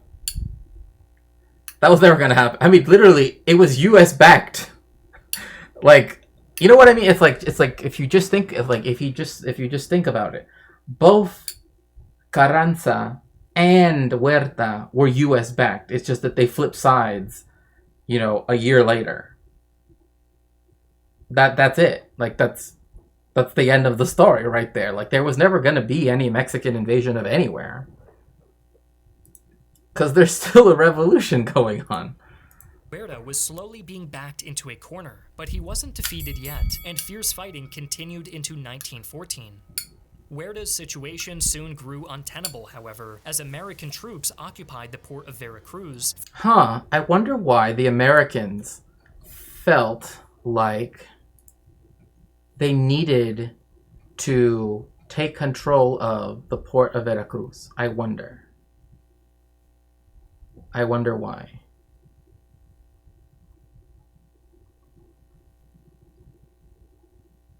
Very simply put, it's because they wanted to choose who became the president of Mexico. Again, after choosing all the people that were supposed to be president, they wanted their guy to win, right? Which had switched from Huerta to Carranza. So the United States essentially occupied Veracruz, which again is literally, I mean, like, the United States and its need to like meddle in literally everybody's shit. It's just, I mean, the main thing being that because they were able to close off the main port from Mexico that goes to Europe, right, in terms of, and also the United States, in terms of like arms, etc. I mean, even just like food, whatever it might be, but other things. That essentially meant that whomever the United States allowed to get access to, right, materials, right, such as, you know, food for the soldiers or whatever, arms, etc., was going to win, right? This is them putting their whole ass on the scale. That's pretty much what America always does. Following a diplomatic dispute, and Carranza, Villa, Obregón, and Zapata closed in on Mexico City. Under this immense pressure, Huerta would resign on June 15, 1914, and flee into exile, ironically, into the United States. How? That's not ironic at all. That's like par for the course. Like, of course he's gonna go. Otherwise, why are they here? Why are they here? The only thing is they want this dude to win. But he was still an accomplice. He's still part of the comprador bourgeoisie. Like, he still helped them have this power. Like, I don't understand why, like, when it comes to this part of the revolution, right, in 1914, somehow some people will sometimes think like, oh, but they wanted Carranza to win. Yeah, but they also wanted Huerta to be, you know what I mean? Like, their collaborators are always welcome in the United States. With Huerta gone, the revolutionary leaders now had to decide how they would rule Mexico. Carranza, as the instigator of the rebellion, took the risk of declaring himself president-elect, but in order to reduce tensions, also called for a meeting where Villa, Obregón, Zapata, and him could all discuss their differences. However, I mean, even he says it, but it's just like, come on. Like, yes, the U.S.-backed ruler of Mexico during the revolution. Yes, they're just gonna have like a little tea party, you know, like eat some scones, you know, with some clotted cream and some Earl Grey. Like, one of them has the backing of the United States, which was blockading Veracruz. Like, I don't know. Of course it was doomed to failure, because the last thing America wants is for people to be treated equitably in the global south. This meeting was destined to fail. Villa and Zapata, who came from poorer backgrounds than Carranza. This is another thing, right? They're from poorer backgrounds, bro. Why do you think you were calling Zapata's army the peasant army earlier? Of course, like, Obregón and Carranza were from bourgeois families, so it wasn't as big of a change if they were put in charge of Mexico.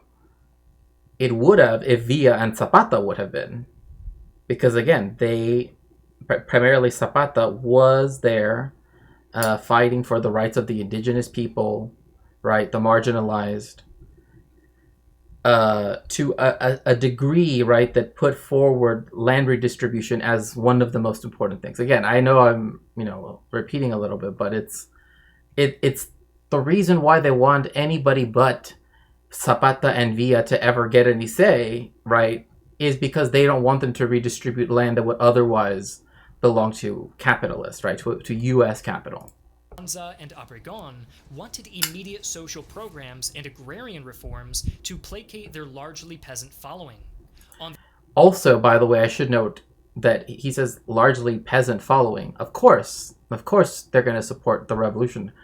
The vast majority of Mexicans at this time are peasants. So literally, you're talking about people that are at the very tippy top of the, socioeconomic pyramid, one might say. They're the ones that are like, yeah, we know that you guys want some reforms, but how about no? And yeah. On the other hand, Carranza and Obregón favored more long-term political reforms. These differences proved impossible to reconcile. They're not impossible to reconcile. Like, oh, we want something that's long, like, for example, no re-elections. Okay, fine. That can also happen at the same time as land expropriation, right, and redistribution to the people that work the land itself. Viewing them as oppositional, right, as if they didn't have any other reason why they would be in opposition to one another, it makes no sense. Because it wasn't an alliance of the four men. I mean, if anything, again, knowing that the United States put its whole ass on the scale, right, to tip it over in its favor, it already had, their men in Mexico City, right, Carranza, so. And the alliance between the four men shattered, with Villa and Zapata launching yet another insurrection with the aim of toppling Carranza and his ally Obregón. Rapid advances by Villa and Zapata's rebelling forces pressed Carranza and Obregón to abandon Mexico City and flee to Veracruz, which by this point had been vacated by the Americans. So think about what this means, though, right? The revolutionary forces of the Ejército del Norte and el Ejército del Sur, right? Of the two, like the northern revolutionaries and the southern ones, right? They were able to take over the capital of Mexico, right? Mexico City, right? And yet, when it comes to the fact that that meant that the previous, right, rulers of Mexico, or at least hitherto, right, erstwhile leaders, went to Veracruz, right? And of course, like he states, the armchair historian states, well, it had already been vacated by the Americans. Corpus Christi, as well as other ports, even in Texas, as well as even ships that went to Havana, which at that point was still part of, which at this point was actually like essentially under U.S. Was under U.S. control for the most part, anyway, as far as I can remember. Means that like they did go there with the idea that they could just go into exile and not have to deal with the repercussions of literally not listening to the people. By December 1st of 1914, Zapata and Villa had entered Mexico City, but neither of them felt qualified to govern the country, and they wasted precious time deciding on a course of action, which allowed Carranza and Obregón to regroup and take back the capital. I do think characterizing it, the fact that like they didn't feel, they didn't think that they would be able to run the country, also stems from the fact that, again, Carranza and Obregón still had U.S. backing, right? Like if you look at it, it's just these four dudes, right, that are mad at each other, and the fact that they prevaricated because of the fact that they didn't know who to put in charge, right? They essentially didn't have someone that they felt could run the country, because again they wanted social reforms that would have taken place instantly, and also long-term ones. I don't know why the armchair historian is acting like there weren't any, but there were. Like workers' rights, stuff like that, like more and more and more stuff like that, right? Suffrage, etc. Right? But again, you have the fact that in Veracruz, they still have access to the U.S. market as well. So even though the Marines are no longer in Veracruz, it doesn't mean, however, that they can't help Carranza and Obregón, right? The following months would be characterized by brutal fighting in the center of the country, although neither side managed to achieve a significant breakthrough. This would change during the second half of 1915. In the south, Carranza sent forces to combat Zapata's peasant bands and slowly began pushing Zapata back to his home state of Morelos. So this state here, Morelos, right, is named after one of the insurgentes, right? One of the insurgents of the independence wars, as they're called, los insurgentes. And so it's actually, important, this connection that Zapata had with Morelos, right? Because of the fact that, again, it was also it was one of the states named after a revolutionary. Lucy Raid, oh my goodness, thank you so much. Lucy, welcome in all of the gigglers. Thank you so much for joining us. Welcome, streamer. Welcome, raiders. I am Shakespeare. I am a historian. And right now we're going over the history of the Mexican Revolution because today is Revolution Day in Mexico. Thank you so much for the raid, Lucy. I really appreciate it. Hopefully we can have a chat soon on stream. On the northern front, Obregón warded off an offensive by Villa near the town of Celaya. Obregón, and I knew he had to bring back the sombrero, but I will nap in preparation to try to get new thingies. Okay, that sounds good.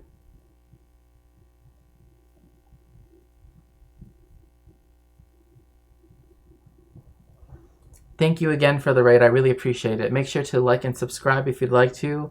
Yeah, you're all welcome. Make sure to get nice and cozy. So, again, with the sombrero just makes me kind of upset, a little bit upset. But the sombrero became a symbol because it was the peasantry that made it out of, the materials that they did, right? Which varied depending on where you were in the country.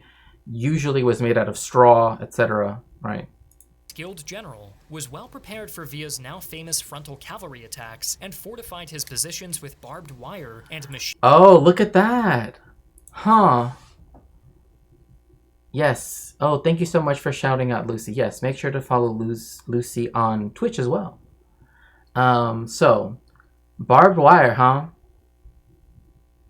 Interesting how the technologies of oppression can be used in other contexts as well. Where barbed wire was used against Mexicans in Texas and in the Southwest, so too it was used against those who were trying to get the social reforms that a recently, well, I say recently, but a country that is so deeply imperialized by the United States. Lucy is mostly, Lucy, yeah, that's right. Lucy is mostly on YouTube nowadays, but planning her return to Twitch. Glad to hear it. So, again, this is, for one thing, is where this barbed wire has to come from, right? I mean, it almost goes without saying. Where did they get all this barbed wire from? The United States. So, machine gun nests, tactics reminiscent of the then ongoing First World War.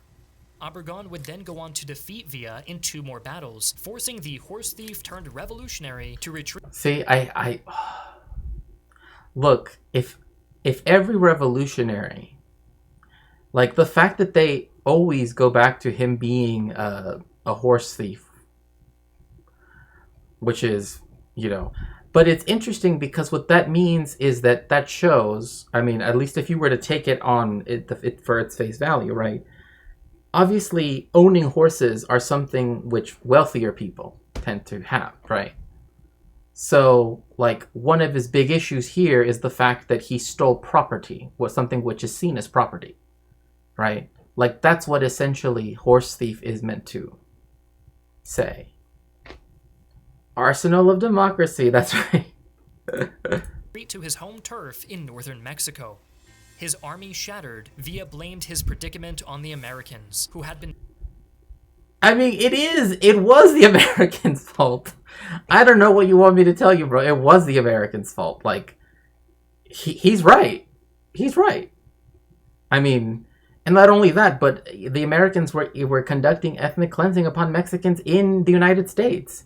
So, so one other thing to also keep in mind is that during the Mexican Revolution, I often call it the tale of 2 percentages, right? 10% of the Mexican population during 1910 to 1920, right, had to flee, had to find refuge because of the violence of the revolution.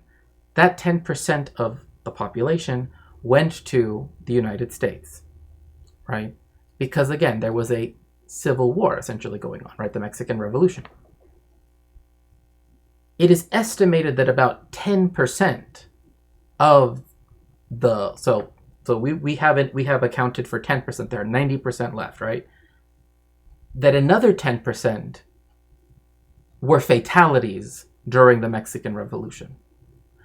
So Mexico lost 2 in 10 people, right? 20% of its entire population, either as fatalities of the war, right? Or of the violence of the revolution, or mainly by the federales going after, etc. Or escaped to the United States. So 20% of the population was now either no longer with us, right? That's to say, in the land of the living, but also 10% was in the United States. And again, this was them seeking refuge from the violence of a revolution that essentially the United States helped to keep on going.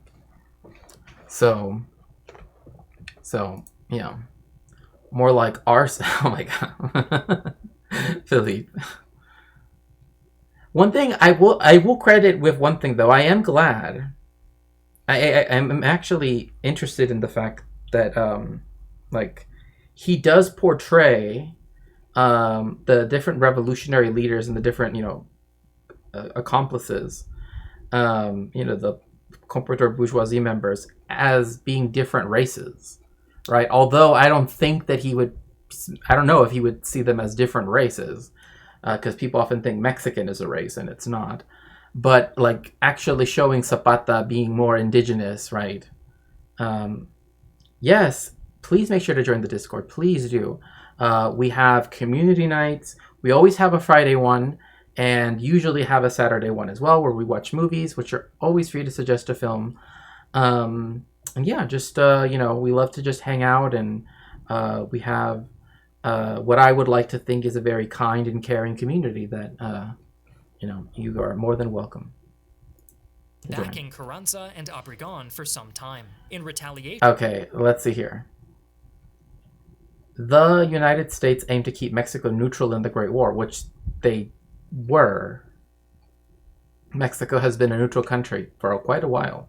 In fact, it broke its neutrality once to go to war in World War II. So, at a time when German influence was... No, it was not... The amount of German influence this is acting like Mexico had is literally belied by the fact that the United States is choosing the victors of particular stages of the Mexican Revolution, Germany couldn't do that. Germany could not do that. More like nerdy and bad sleep schedule community. Well, perhaps. Not a safe for the French when I'm in there, though. Okay.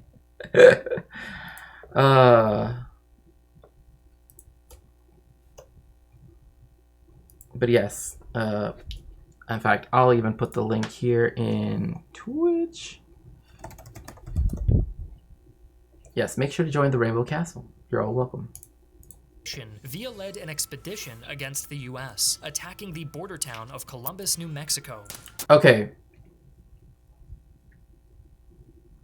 This, he's actually taking out of its context in a weird way, because it makes it look like he decided to, like, criminally, quote unquote, right, like, cross the frontier and war, and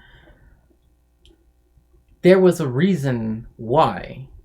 And part of the reason why is because up into, like, during the First World War, right, but really since the turn of the century, but especially, like, once you start getting to, like, well, before 1917, because 1917 is when the Bath riots happen, right?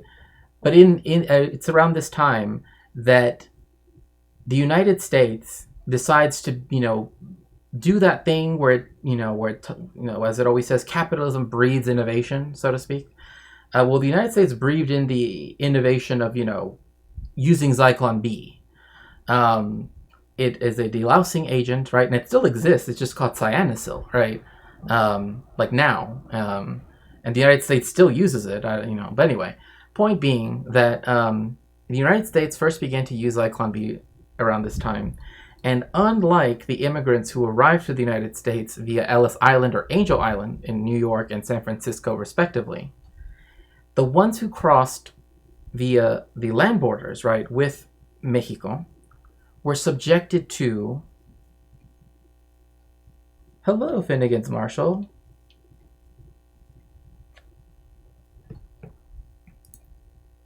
Were subjected to...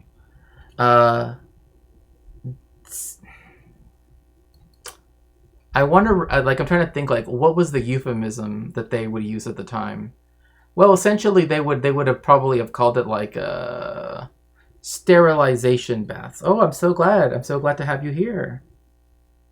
Okay, so they essentially made them take, but these baths were horrific because they're not like, oh, they would make them take a shower.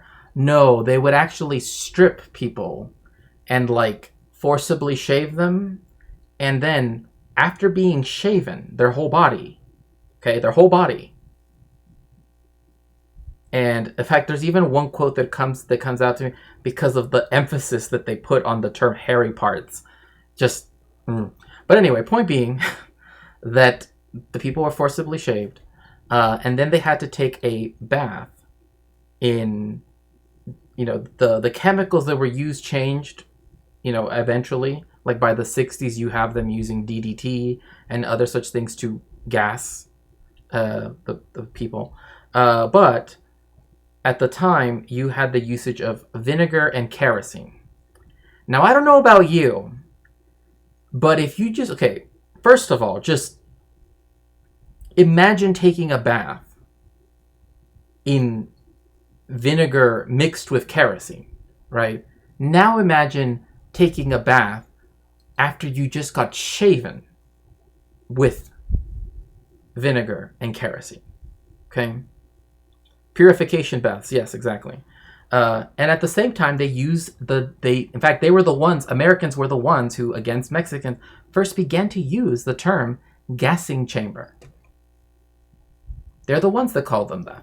Like, you can actually look at the architectural specs and they will say, it doesn't have to be Vergassungskeller, right, as it is in German, right, which is gassing cellar. But of course, the usage of Zyklon B, which was noticed by the Germans in a scientific article in 1938 that said, hey, look, the Americans are being so capitalist and innovative over there that they've used Zyklon B for delousing purposes. Maybe we should look into that. So... in 1917, there were the Bath Riots, which started when Teresita, as she's often known, affectionately, said, no, I'm not going to do it. I'm not going to go through this horrific bath, right? I'm not going to. And in fact, some people even attribute this, what happened in Columbus, to the fact that at one point, and this was described by not me, but by the historical scholars that that you can look at, such as looking at Kevin R. Johnson's article in the Pace Law Review, The Forgotten Repatriation of Persons of Mexican Ancestry and Lessons for the War on Terror. A mouthful, I know. But still a good article, as well as others. And also, of course, The Decade of Betrayal, which also portrays this, where they actually, it's said to have caused a Holocaust at one point in the original, lowercase h form, right? Because once at one of the El Paso jails, and Columbus is rather close to El Paso, generally speaking, they had many people, many Mexican men, having to collectively take a kerosene, vinegar, etc. chemical bath. And someone, so it couldn't have been any of the people taking the baths, right, lit a match. And I don't think I need to continue describing what happened next, but that is the reason why it was called a Holocaust. So, giving a terrible new meaning to the phrase ethnic cleansing, yeah, I mean, why the Inquisition was awesome, actually? What? What are you powerful? What do you mean by that? After a short skirmish, both Villa and the now enraged Americans claimed victory. A day after the raid, American President Woodrow Wilson dispatched General John Pershing to hunt down Pancho Villa. Despite the superiority of the American forces, Villa led Pershing on a wild goose. Okay, I just gotta say one thing. Not my opinion, just Pax Super. Oh, yeah. I saw that Freda made a... One of these days we should probably have Freda on, actually. That'd be cool. But can I just say, like, doing this whole Wile E. Coyote and whole thing with Mexican people, it's racist. I'm just gonna say it like that. It doesn't seem right to me. I don't know why. It just, like, I'm looking at this and I'm just like, why? Just I don't know. Chase across northern Mexico and evaded capture, eventually forcing the Americans to return home empty-handed.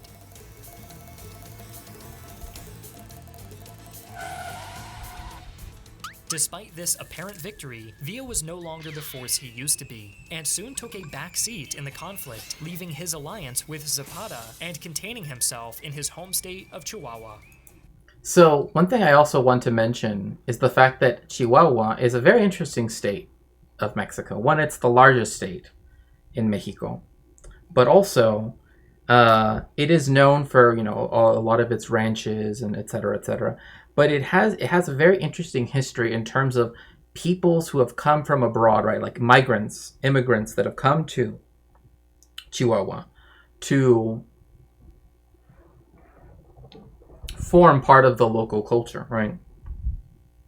The two groups that come to mind are the Mennonites, right? Which is why in Mexico we have, and it's actually common to see Mennonite, like usually like young men selling queso menonita, right? Like on, like at a street side stand, right?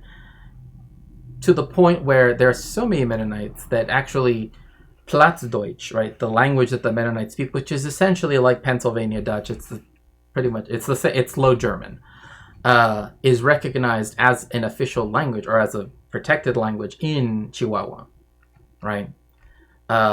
So then on the other side of the sort of area where most of the Mennonites live in Chihuahua, there's like a mountain range, and then it expands out towards New Mexico.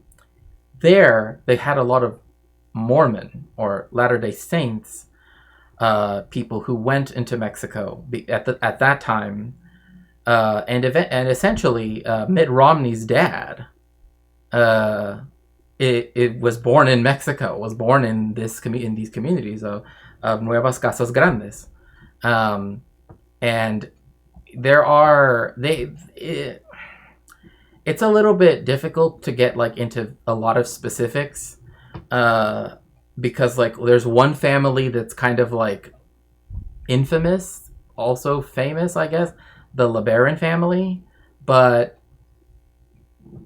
yeah, I mean, essentially, yes, people go to Mexico and they have this expectation of what it's going to be like. And Chihuahua is this really interesting place where you have one of Mitt Romney's like cousins or something is like in the state parliament. Like, I don't, it's just like one of those things. It's like, oh yeah, you know, like, With his power seeming increasingly secure, Carranza drafted a new Mexican constitution in 1917, the first in the world to set out social rights such as the 8-hour workday, maternity leave, and the right to strike. So,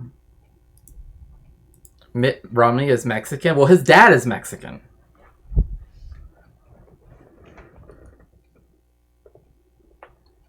Los Romney, no sabes.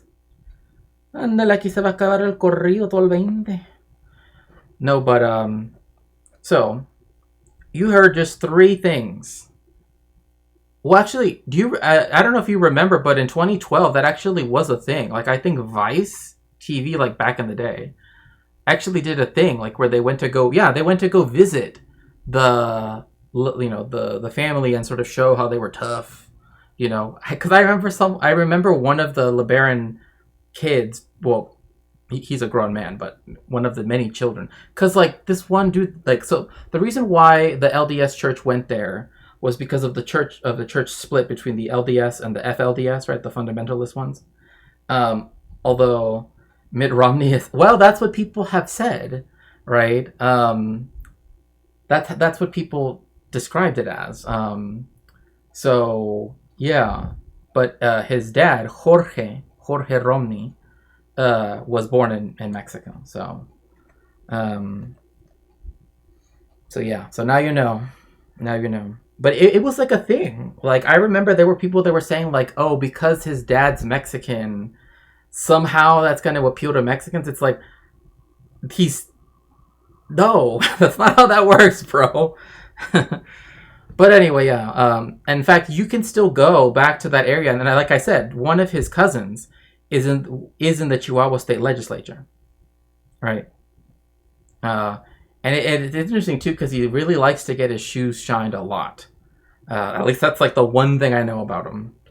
I seen him a little, like it wasn't in person, but it was in a video. I just remember seeing him, and it was like, but yeah, like one of the LeBaron like dudes is like described as like, oh, you come to Mexico and you expect people to like look quote unquote Mexican, right? And he's like, but then you see this dude that's like built like a linebacker. I will never forget this.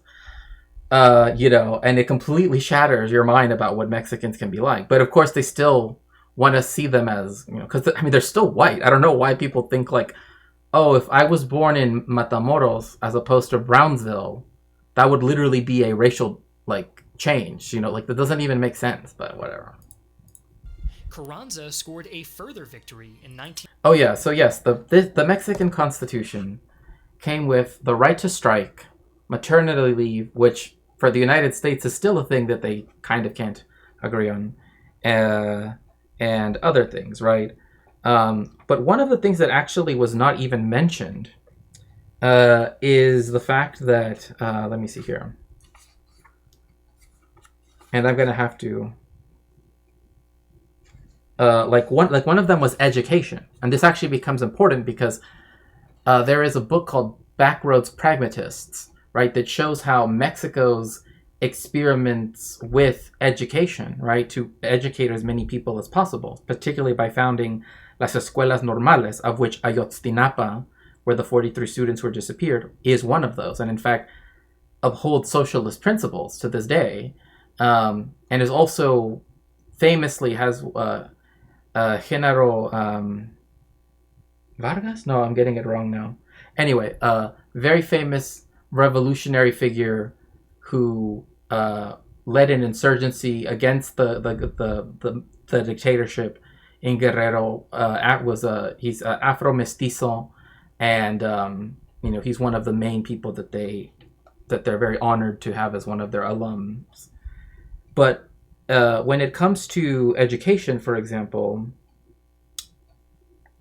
it corresponds to the state, sort of the guidance of education. It will be imparted by this, as well as being obligatory, universal, inclusive, public, free, and secular. Right? Like, this is when you start to get that real, like, the secularization of the government, right? Because like that's one of the things that they also don't talk about, like the role that the church played during the Mexican Revolution. Like they were all down for like one of the parties that got founded, or essentially just after the PAN party. Like they were literally like Mussolini lovers. You know what I mean? Or what did Aiden Ross call him? Benito Mazzulli. Yeah, they were Mazzulli lovers, okay? And in fact, Benito Mussolini is actually named after Benito Juarez, of all people. Like, it's just such a weird thing, but anyway. But yeah, so, you have, same thing with other aspects too, like, trying to see if I can find another one.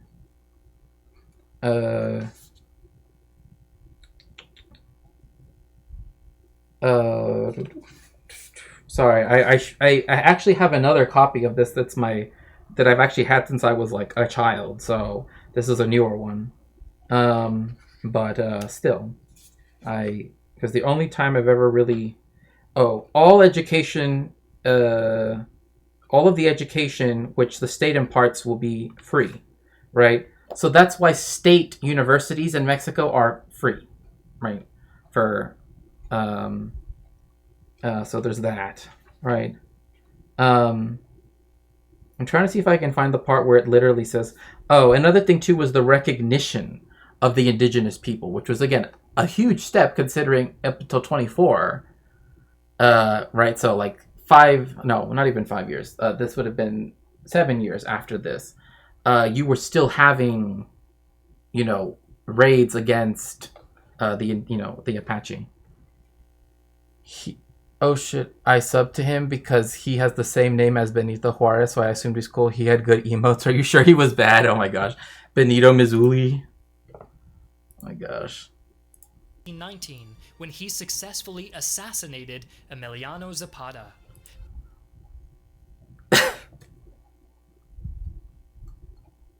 You call that a victory? That's horrible. What a horrible thing to say. That's just, my goodness gracious, that's just unbelievable. He scored another victory. The revolutionary that literally wanted him to do the redistribution of land and stood up for the peasants of the country, who were the vast majority, by the way. Bringing an end to his rebellion in the South. This is bad. This is a bad thing, bro. Like, why did they feel the need to continue the rebellion in the South? Why? It still plays itself out to this day in like what happened in Iguala, right? Against the Ayotzinapos, right? Like, I kid you not, when Felipe Calderón, right, the president who started the Mexican drug war, which has been going on for 17 years, so pretty much my entire life, when I was growing up in Tijuana and everything, when he finally had to give up after his 6-year term, right, and when he gave a folder of the top security priorities of the entire country, the school, right, that Anabel Hernandez writes about, as being in this book here, where the 43 students were disappeared, was listed as the number 2 highest priority security threat in the country. So, therefore, one cannot but conclude that the fact that Zapata was killed was probably a bad thing. I don't know, but it just seems like a bad thing to me. Though small-scale fighting was still ongoing throughout Mexico, Carranza appeared to be nearing total victory. However, as Carranza was securing notable political victories and consolidating his power, he also began to alienate his closest allies. Okay, let's see here. Oh my gosh, I knew he was going to bring up the Zimmerman telegraph. I knew it. I swear, it's like the only, like, of all the things about the Mexican Revolution that, like, the United States even cares about is this thing which never even, like, was intercepted, right, by British intelligence. So think about that, right? If the British caught it, that means that it didn't get very far. I'll put it like that, right? But Mexico was in charge, or rather the person that just, quote unquote, ended the revolution, right? Carranza was backed by the U.S. Like, it still doesn't make sense, right? But they still like to act like, ooh, there could have been a situation where Mexico would have been the aggressor, and that would have allowed us to invade it again. Pretty much is what this is trying to say. But yes, in August 1917, the United States recognized Carranza's regime as the official government of Mexico, because they also backed him too. A move directly resulting from, well, I don't know if you could say directly resulting from the Zimmerman telegraph. That's a bit much, but again, they were the people that funded this guy, so of course it did not take the Zimmerman telegram for them to be like, our guy won. Ally, Alvaro Obregón. Obregón had been put off by many of Carranza's reforms and felt like he was being gradually pushed to the sidelines of Mexican politics. The final straw came in 1920. Oh my gosh. Are you serious? Mexico.exe. You know what? I think that this could be, a good addition to, if not right now, because the donor goal is to help me, if people would like to, but once I finally find a place where I can be more stable and can go back to the 2 dono goals that we have, this would definitely go in there with the same one that Rudyard is in. Carranza chose to nominate an obscure diplomat as his chosen successor instead of Obregón. This slight proved too much for Obregón, who promptly launched what proved to be the final coup of the Mexican Revolution. With the army... I like how it's being compared to, like, a virus, but, totally normal, right, to compare, But yes, viva la revolución. In fact, the fact that it was the first social revolution of the 20th century in the whole world, and the fact that it gave rise to a constitution that was seen as so progressive that the United States was afraid that Mexico was going to go full Bolshevik, and they actually called us Bolshevik Mexico. Unfortunately, it was... there were a lot of things that still needed to be done and still need to be done.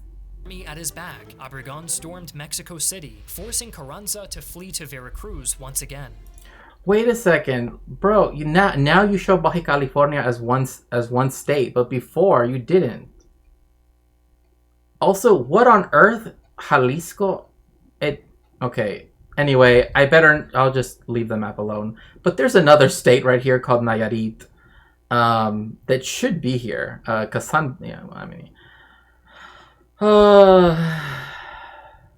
Anyway. So, in Mexico, just these 2 states here, Oaxaca and Chiapas, are the only 2 that are majority indigenous.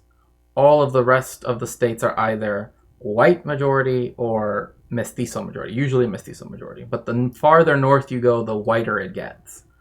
And then, and then Guerrero is the state where in the Costa Chica, you have the main population of Afro-Mexicans, and in La Costa Grande, you have a large also indigenous population as well. So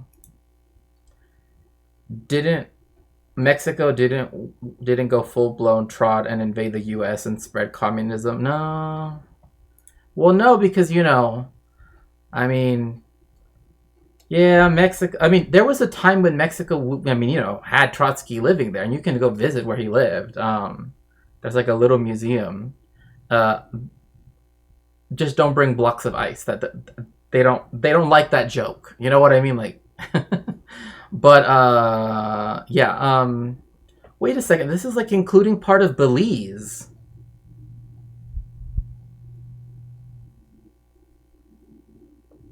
Like this should be like this over here. Okay, I'm sorry. Like, I don't know why he decided to like give part of northern Belize to Yucatan, but okay.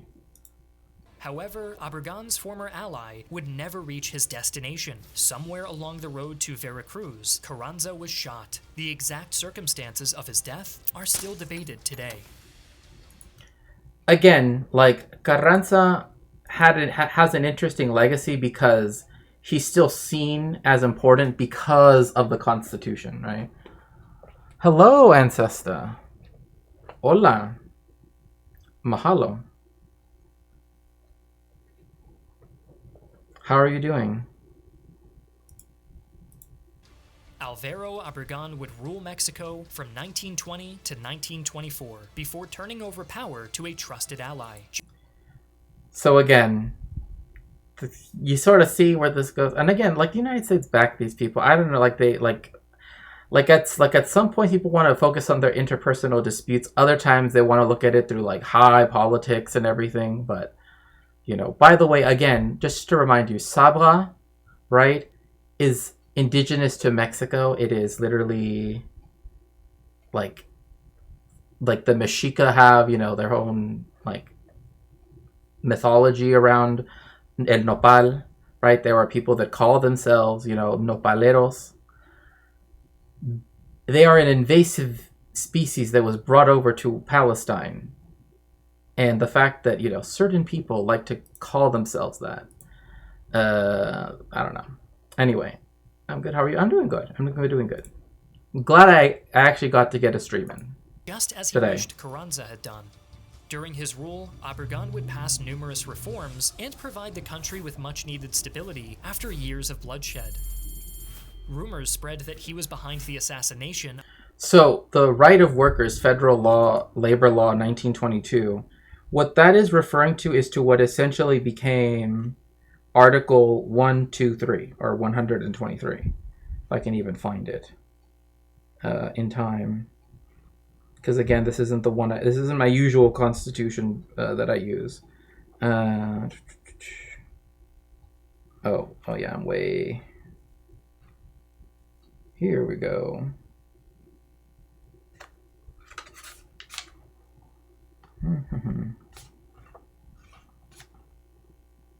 Oh gosh, so many different ones. Okay. Wait. Okay, the sixth title on work and social provisions. All persons have the right to a dignified job which is socially useful. In effect, there will be promotion, right? The government will promote the creation of jobs and the social organization of work, right, as conforms to the law, right? So that's essentially what we're talking about. In the Congress of the Union, so the Parliament of Mexico, without contravening the basis of the following, right, should expand and should try to find, should try to lay down laws, right, that about all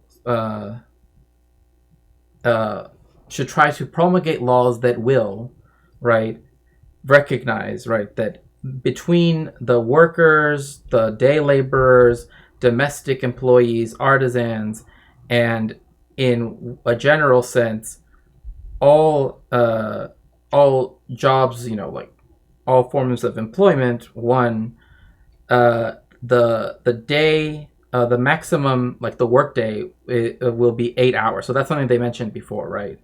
The So the workday is 8 hours.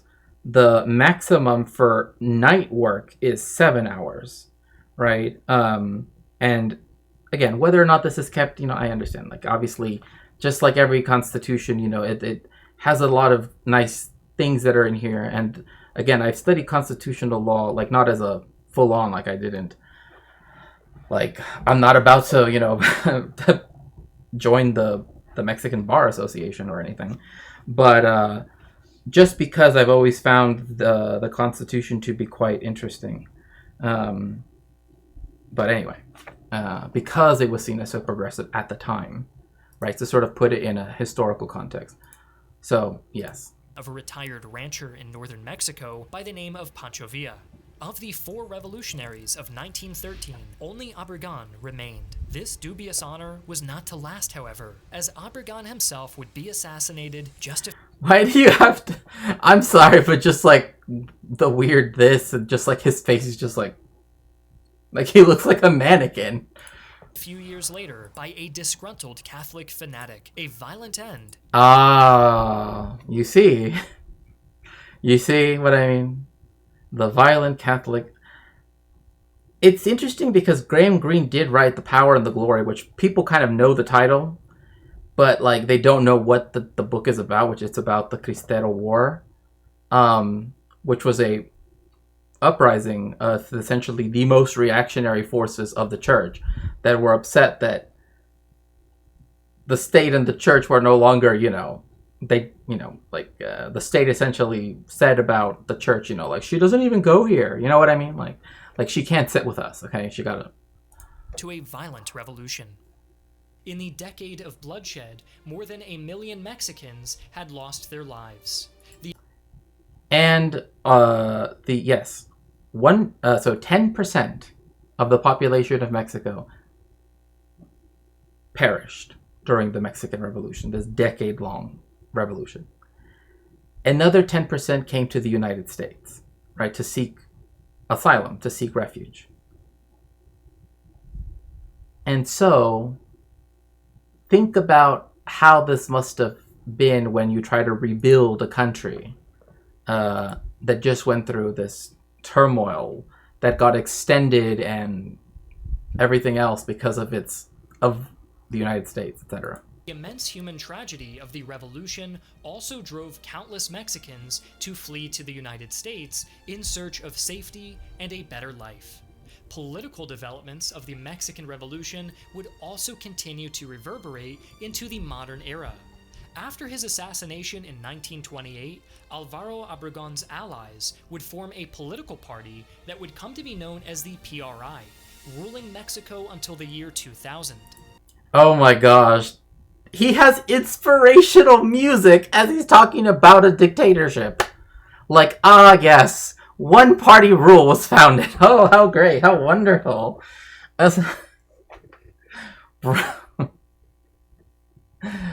No, that's not good. Dictatorships, US-backed dictatorships, not good, generally speaking. They founded the party that would rule the country until the year 2000. We're gonna rule that a dictatorship. But no, I just the inspirational music behind it is just so funny to me. Like, perhaps most importantly, though, Carranza's Constitution of 1917 not only served as inspiration for both Weimar Germany and the Soviet Union's own documents. That's right. That is correct. Weimar Germany's democratic constitution and the Soviet constitution were inspired by the political constitution of the United Mexican State that came out of the Mexican Revolution. Again, this is why this constitution is always underrated, in my opinion, because it influenced two experiments, right? Weimar, and also, if you read the Weimar Constitution, you'll actually see how it did try to, essentially, I'll save that for another day. But again, this also inspired the Soviet Constitution. And I've always found it important to sort of think about the fact that, this is why we have to have solidarity with all of the peoples of the world, right? We can't just say like, oh, well, this is our thing and only our stuff, right? No. The fact that it did inspire, Weimar's constitution and the Soviet Union's, right, speaks to the fact that, again, the first social revolution in the world of the 20th century is one worth remembering and one worth celebrating even outside of Mexico. So therefore, I would say, and I would ask of you, to remember the Mexican Revolution and to remember that it's still not done yet. I can smell the ideology from here. Oh. Yeah. But it continues to be used in Mexico to this day. So, with every politician sworn in, every law passed, and every vote counted... I'm sorry, okay, look. Having the inspiration of music, fine, whatever, I think it's interesting that, the Weimar Constitution and the Soviet Constitution, got inspiration from the Mexican one, right? The one that came out of the Mexican Revolution. However, talking about how Mexico became a US-backed dictatorship, again, pretty much, but this time with elections, right? Like they're like, oh, you know what? Last time, the people didn't like the fact that we just wanted one guy to rule forever. So this time we'll have them, have their little elections, but they can only vote for one party. So democracy, managed democracy. So yes, the legacy of the Mexican Revolution lives on. Viva la Revolución. It still is not done. But, The legacy of the Mexican Revolution lives on. Indeed it does. But, again, like I said, it's still not done. There were still many other things that needed to happen for it to, yes, it did create one of the most progressive documents in the world, but, I do think that, that we also have to consider,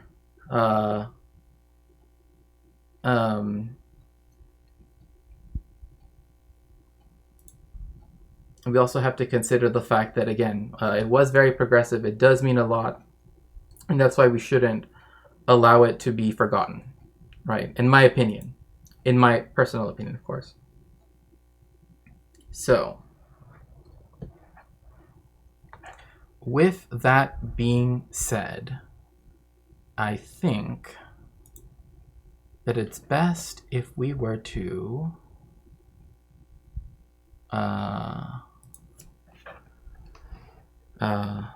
on Twitch, to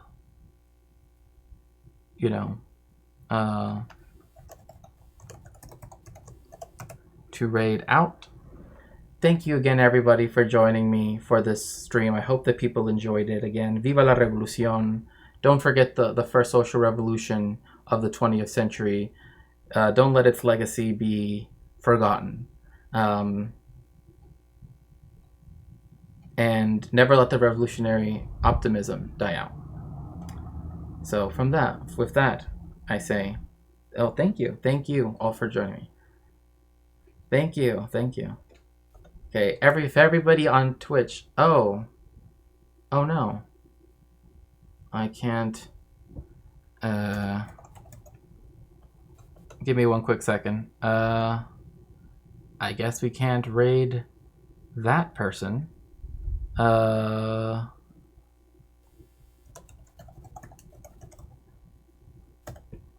Okay, if everyone could please get in the machine while we head on out, make sure to tell